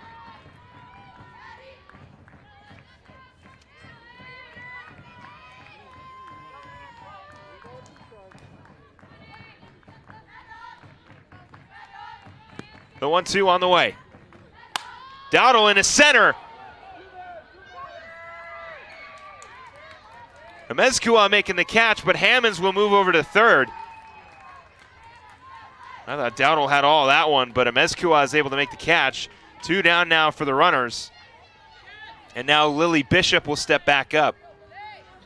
Bishop was pinch ran for by Christine Bellavia, and then Bellavia got an opportunity to hit when GCU was up 7. And now with a runner at first, Lily Bishop again with an opportunity to bring a run around for GCU. Number 27, Lily Bishop. Bishop had a single in the first inning that brought around 2. He'll put the Lopes up early, and of course had 2 home runs in game 2 last night. A laser beam in the left field and then a deep shot in the center. And we'll see what she can do with a runner on.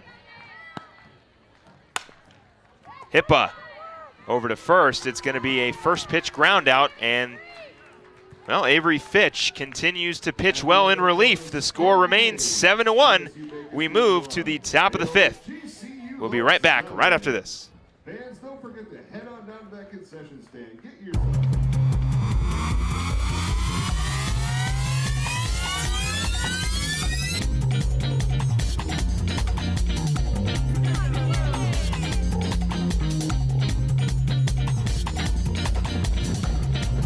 We needed one more member on our roster. Streets of New York is proud to announce Grand Canyon University to our winning team.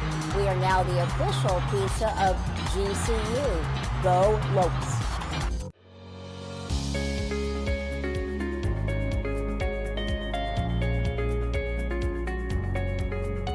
We have been the experts in clean since 1945. We help businesses keep their facilities cleaner, healthier, greener, and safer. We are passionate about what we do and are committed to making your workplace environment the cleanest and healthiest it can be.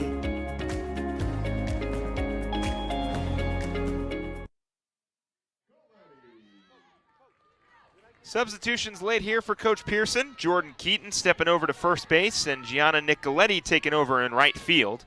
Denhart still in the circle for the Lopes through 4 innings, 1 hit, no earned runs, and 2 strikeouts as the Lopes carry a hefty lead 7-1 here in the top of the 5th. Jocelyn Bettencourt, Katie Jackson, and Nikayla Fuggs will be the 1-2-3 for the runners here in the top of the 5th. That one away for ball 1. Bettencourt flew out in the 2nd inning to Maddie Dowdle.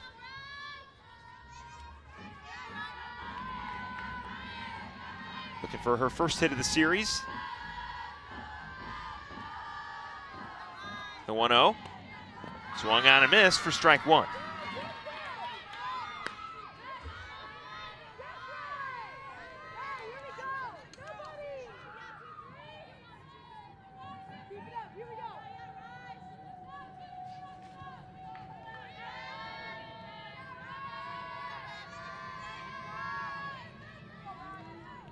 The 1-1.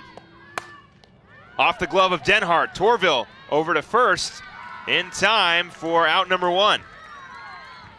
So you can score that one a 1-4-3 ground ball for GCU. Second baseman, Katie Jackson.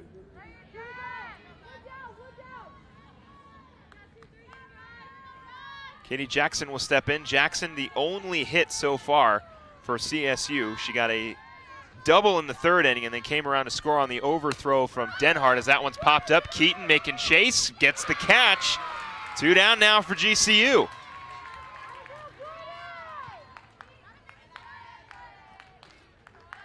So Bettencourt grounds out, Jackson flies out, and now it'll be a pinch hitter. It'll be Darren Hitzel. Or no, excuse me, it'll be Ariana Felix. For some reason I thought that 10 was an 18, but it is Ariana Felix pinch hitting for Nikayla Fuggs. Number 10, Ariana Felix.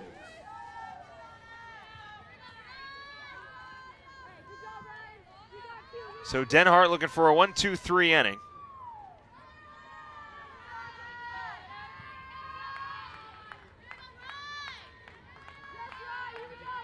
Felix batting 190 on the season, 4 hits, 2 RBIs, and 1 double. Denhart looking to make her the 3rd out. Off speed is in there for a strike.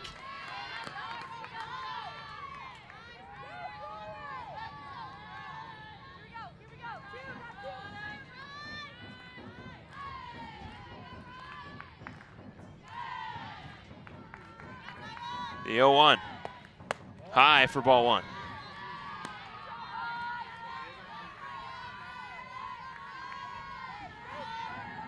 So 1-1 count to Felix. Lopes with 2 outs. Looking to get out of this top half of the inning 1-2-3 and then score a couple runs here. The 1-1. Outside for ball 2.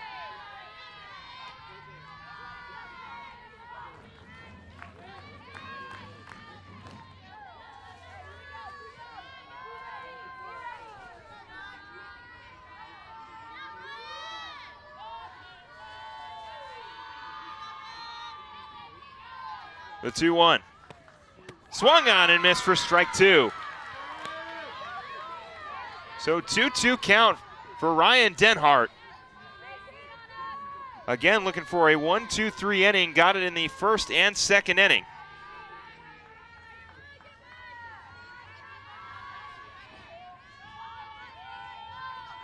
The 2-2. Popped up. Shea will call off her sister, make the catch for out number 3. It's a 1-2-3 inning for Ryan Denhart. No one comes around to score, no hits, and the Lopes still lead 7-1 as we move to the bottom of the 5th. Tim Hawkins returns to the Valley for the first time in 2 years on tomorrow, on April 7th. Tim's gut-busting comedy show is sure to entertain the entire family. Tickets are available at gcuarena.com.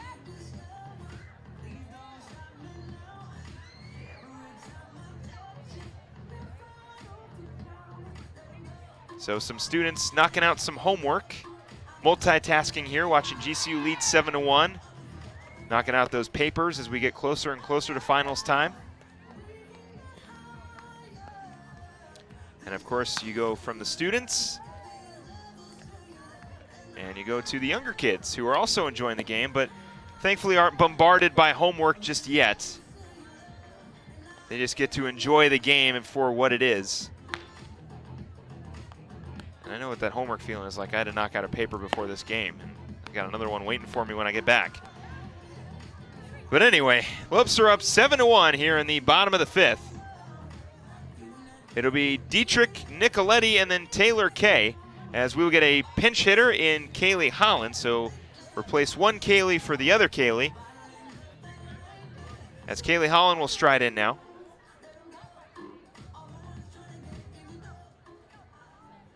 Leading off for GCU. Holland batting .258, 16 hits, 11 RBIs, 3 home runs. In her sophomore season has been splitting time with Kaylee Dietrich. And Holland now looking to get things going for GCU here in the bottom of the 5th.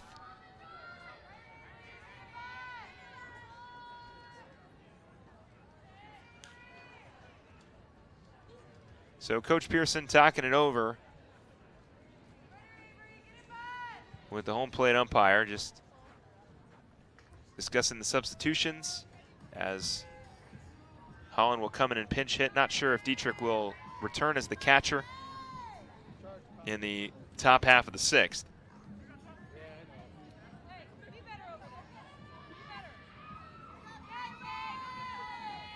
So we've got it all squared away now, as Holland will step in. Holland did not play in game 1 or 2. That one's in there on the outside corner for strike 1. Kaylee Holland did come in, or excuse me, she did play in game 2. Had an at-bat, but did not get on with a hit. The 0-1. That one goes outside for ball 1. 1-1 count.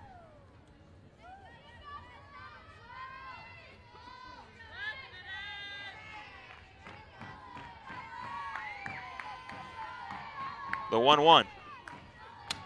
That went in on the hands. It'll go foul.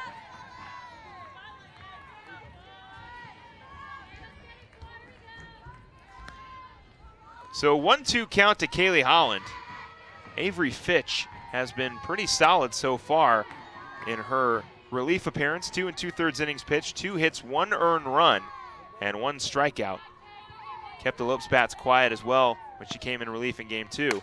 As that one into center field, that one's going to bounce, and it's going to be a hit for Kaylee Holland. Amezcua making another great play out in center field, but this time it bounces in the benefit of GCU, and the Lopes have their first base runner here in the 5th.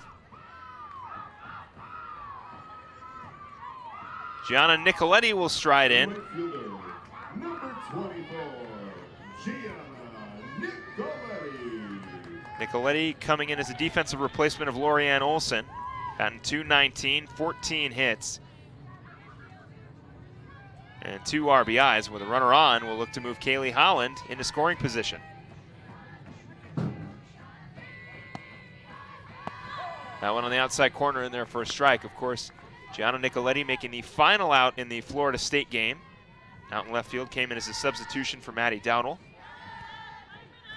Played a little bit of right field for GCU, and now is taking the opportunities when they come. The 0-1. In there for strike 2. Had a great San Diego tournament. Nicoletti was one of the bright spots, which really cemented her spot in right field for a long time until Lorianne Olson came back. But Nicoletti still got 3 more years here at GCU. The 0-2. That one smacked foul. So, and with Taylor Kay and Maddie Dowdle graduating, I'm pretty sure Gianna Nicoletti will have an opportunity to get a permanent spot in the outfield.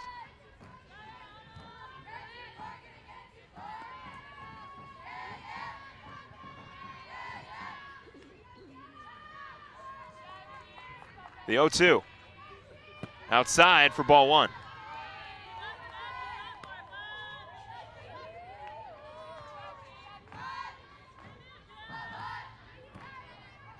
So 1-2 count, no outs.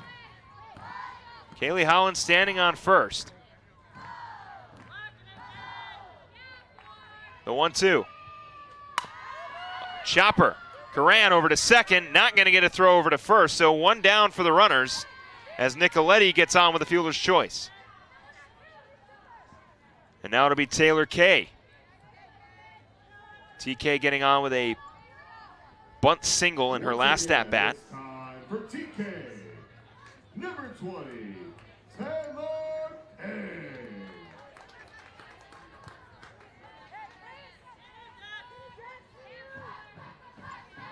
Kay walked in the second inning and then got a single in the third, but was stranded at second. First one on the way. Outside for ball one.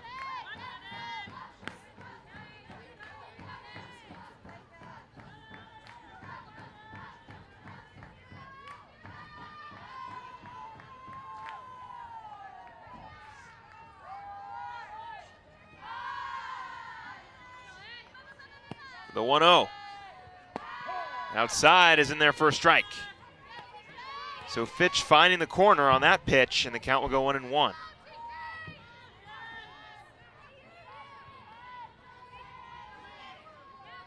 Big hole out in left field for Taylor Kay. The 1-1.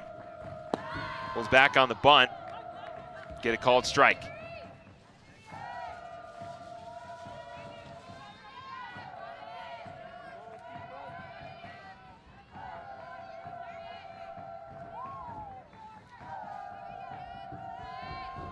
The 1-2.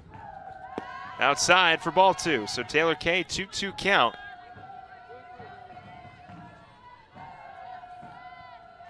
Looking to move Gianna Nicoletti in a better position or possibly bring her around with one swing of the bat.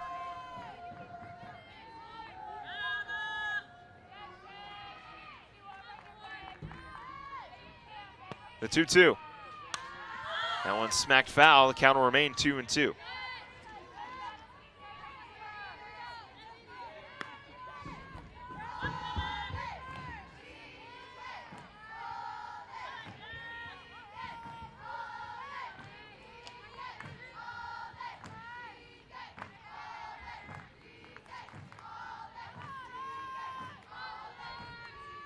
The 2-2. Outside, Nicoletti will take off and slide into second safely with a stolen base.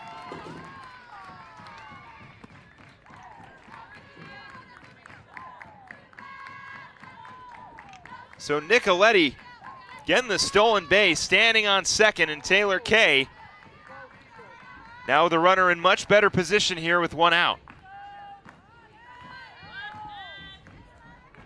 The 3-2. Swung on and missed, and it'll be a strikeout for Taylor Kay.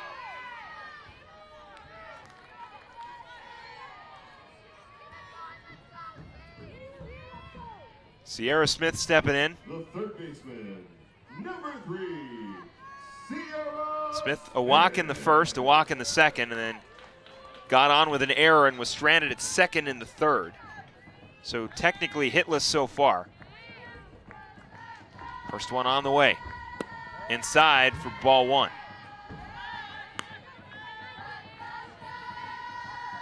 Nicoletti standing on second on the stolen base.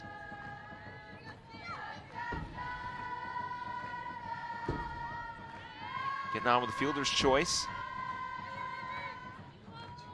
The 1-0. Called strike on the outside corner.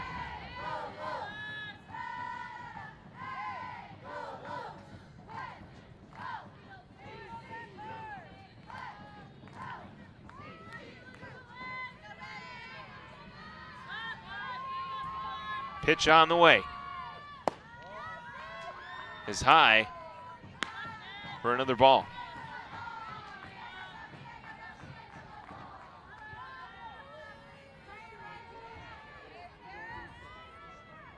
Count is 2-1.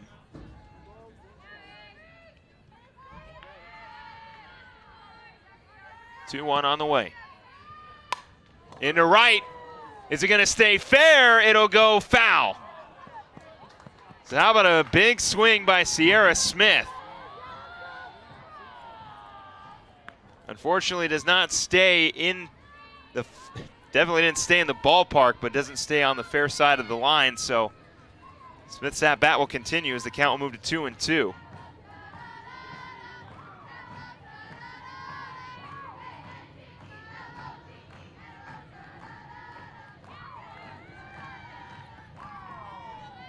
Two on the way. Outside for ball 3.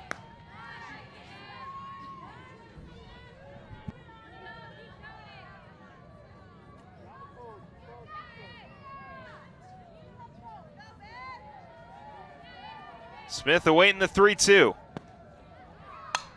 Into left, it'll drag and go foul.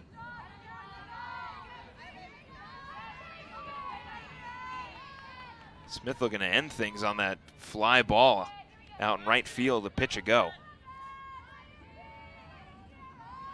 Now waiting on with a 3-2 count, 2 outs. Nicoletti still standing on second base.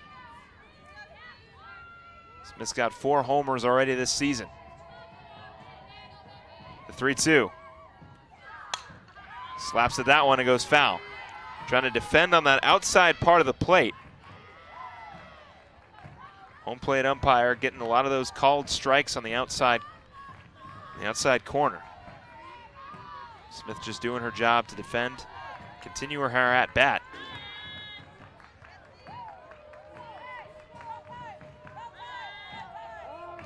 And we got to call time.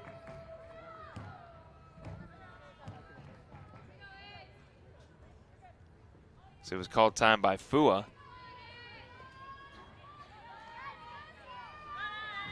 Well, 3-2 count still to Sierra Smith.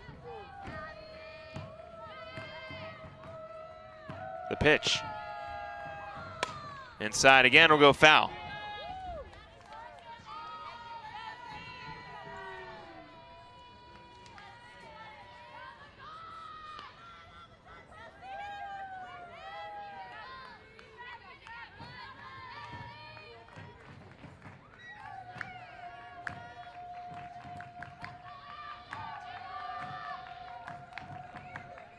Three-2 count to Sierra Smith. Outside, it'll be another walk. So Smith getting on with a walk, and Jordan Keaton, who took over at first base for Taylor Olson, will stride in with 2 outs. Nicoletti and now Sierra Smith standing on second base and first base. And with 2 outs, Jordan Keaton looking to be the difference maker here. 262, 11 hits, 1 home run, and 11 RBIs for Jordan Keaton. That one on the outside corner in there for a strike. Keaton in her junior year here at GCU has bounced from designated pitcher or designated player, first base, pinch hitter, and now here, looking at the 0-1 count. That one goes foul, count will go to 0-2. Keaton's gonna really have to defend anything close on the outside corner as home plate umpire has been calling a lot of those strikes.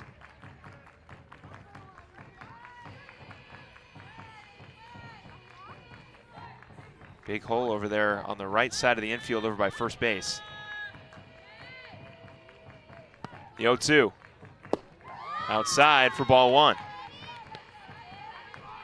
So anything deep enough in the gap will definitely be enough to score Nicoletti and possibly Smith. A lot of speed on the bags for GCU here. Of course, they still got a 6-run lead. The 1-2. Keaton, slow roller. Coran's going to come up. Quick throw over to first is in time, so the Lopes will strand 2, but will keep their 7-1 lead as we move to the top of the 6th. We'll be right back right after this. Your GCU Lopes 7. Canyon State Credit Union, a local credit union serving the Valley for over 65 years, can assist you in buying your first home, refinancing your current home, or if you're dreaming of a retirement home. Canyon State Credit Union can provide you with a fast and affordable solution that meets your needs. Let Canyon State Credit Union run the numbers on your dream. Visit canyonstatecu.org or call 623-580-6015 for more information. Canyon State Credit Union, committed to you. We do business in accordance with the Equal Credit Opportunity Act, MLS number 410376.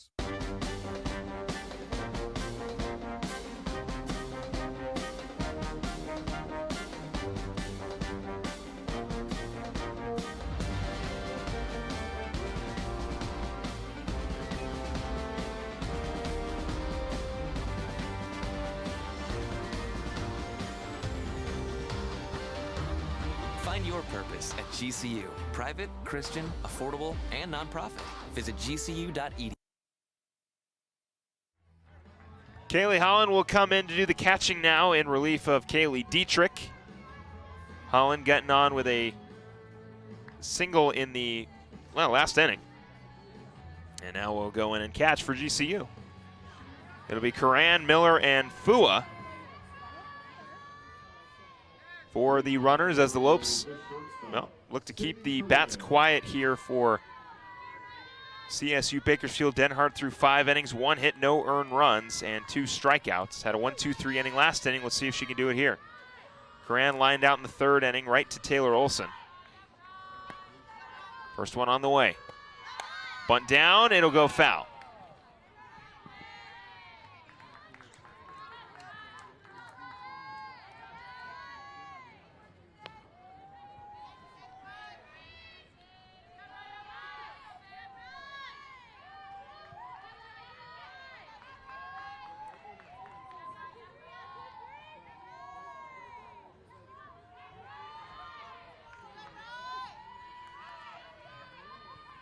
The 0-1. Outside corner doesn't get the call. Count will go 1-1.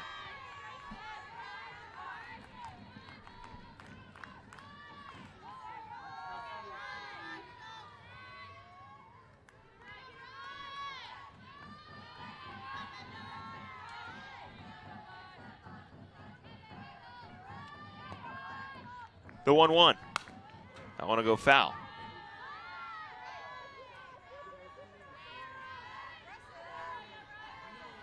So 1-2 count to Sydney Karan, the shortstop for CSU Bakersfield.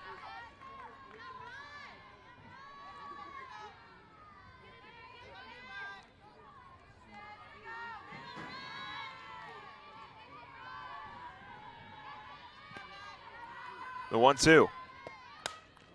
Ground ball. Smith's going to be a quick throw over to first in time for out number 1.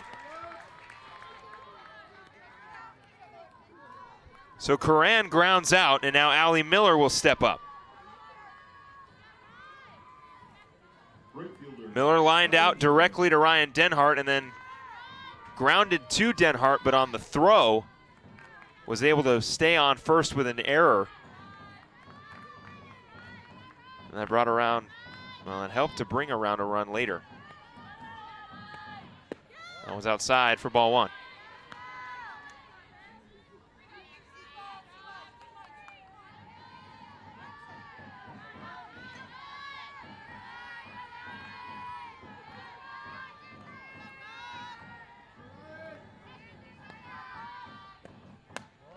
That one is in there. A little high for ball 2.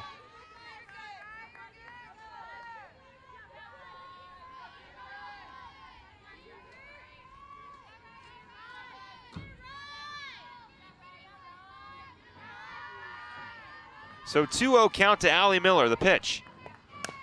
Slow roller, Denhart. Underhand throw, this time is able to get the out for out number 2. 2 down for GCU. Gabrielle Fua will step in. Was a replacement catcher for Kara Wiseman a couple innings ago, and now Fua will get her first opportunity.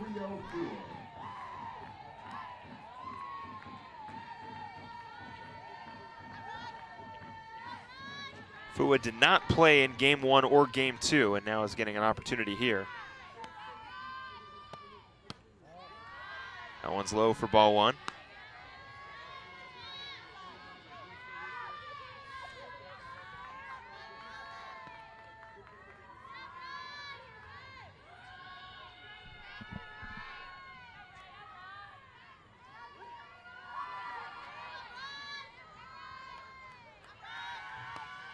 The 1-0 is in there for strike one.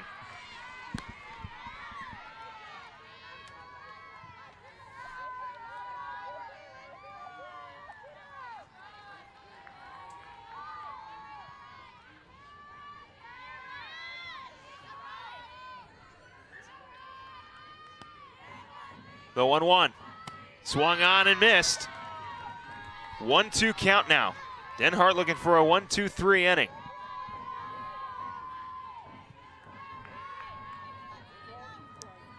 Fua sat out the first couple weeks of the season due to a knee injury, but has been traveling with the team and dressing. As you see, she gets a real opportunity here. The 1-2, high for ball two, so Bakersfield's got to be happy to have their sophomore catcher back.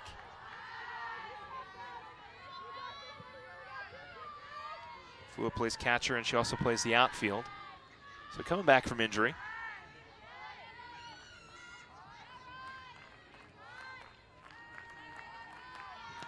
The 2-2. Outside for ball three.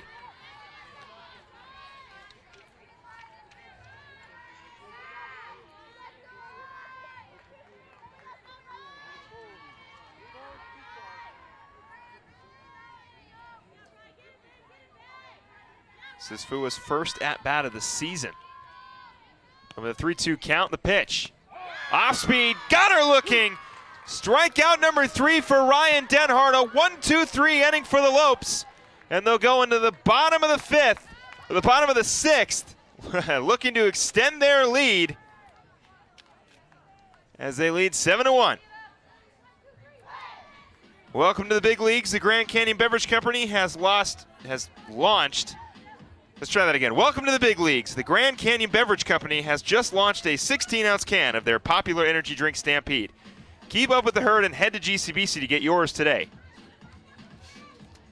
Words can be a little difficult sometimes, especially when you've been talking for an entire game. But more importantly, GCU gets the 1-2-3 inning, and Shea Smith will lead things off. Then it'll be Savannah Torvill and Maddie Dowdle. Shea Smith, a walk in the first, a walk in the second, then grounded out in the fourth.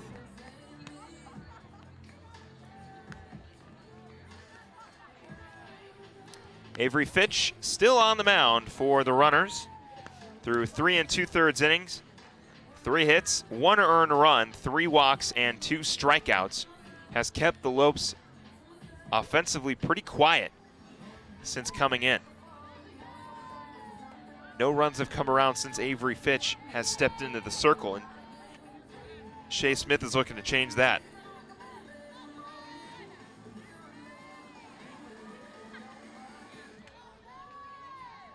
Leading off for GCU, the shortstop, number 6, Shea Smith.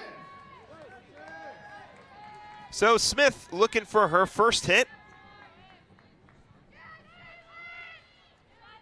Hitless so far, as that was in the dirt for ball 1, and you can kind of say that for everybody. Only 5 combined hits for both teams, 4 from GCU and 1 from CSU Bakersfield. Most of the runs coming on an error, on a bunch of walks, a hit by pitch, a sacrifice fly, a double and a single, and that's how the Lopes have found 7. Bunt is down. Smith's going to beat everybody out. And we'll get on with a bunt single, so Shea Smith finds her first hit. Now Savannah Torvill will look for her second.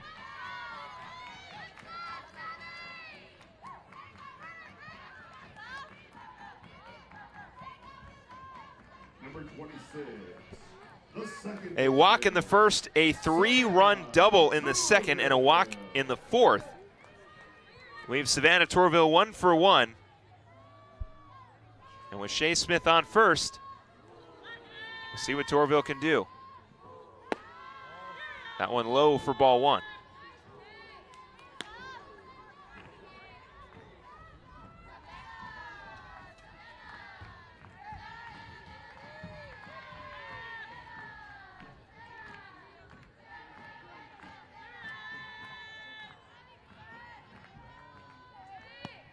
The 1-0. Inside for ball 2.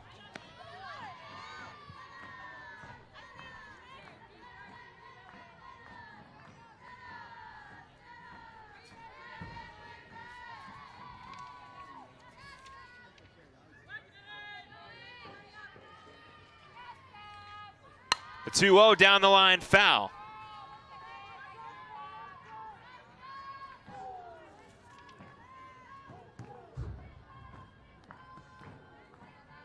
So 2-1. Savannah Torvill with a runner on first.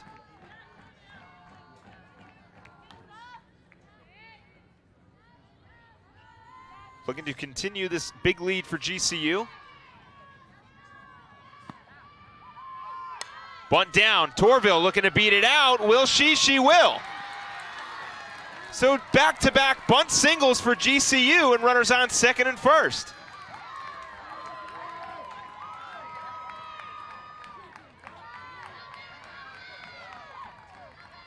And look who's coming up to bat.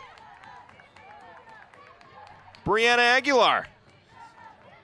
Bobo coming up to bat for GCU. She was warming up in the bullpen. Didn't see her take any hacks on the tee, but now she's getting an opportunity to swing the bat. Her only hitting statistic on the season so far was an at-bat against North Dakota, where she got an RBI single. So technically, Bobo's got the best average on the team with 1,000. And we'll see what she can do with runners on second and first.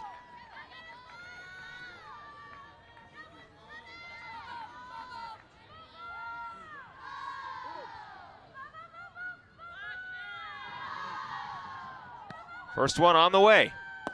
Outside, in there for a strike.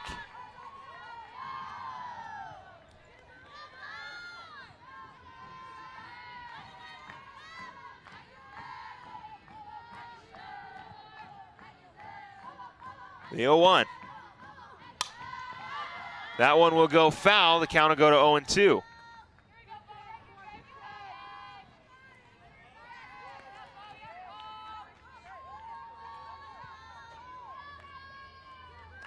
And of course, in high school, you have pitcher's bat. So I'm pretty sure in Bobo's time in high school, she probably had a couple swings. She got one this season, the 0-2. Swung on and missed, and she will strike out. So the Bobo experiment doesn't really work out for Coach Pearson here this time, as now Bobo's average will technically go down to 500. And now Lily Bishop will step in with runners on second and first. Unless, of course, Lexi Coons wants an opportunity to swing, or maybe Yessie Morrison.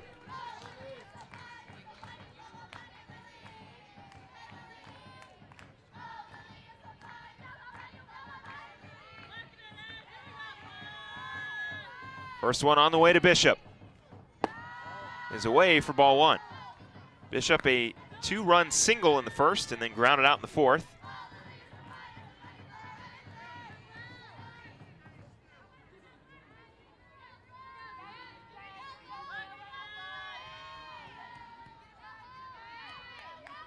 The 1-0. Into center. That's going to fall. Coming around to score is Smith. She's going to hold up at third. So a great relay throw by Amezcua out in center field. Kept Shea Smith over at first base, and now Kaylee Holland with the bases loaded will look to bring everybody around. The catcher, number 12,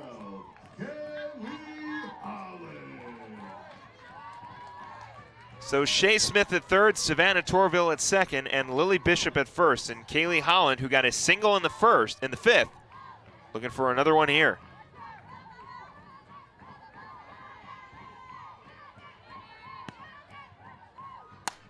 That one into right will go foul.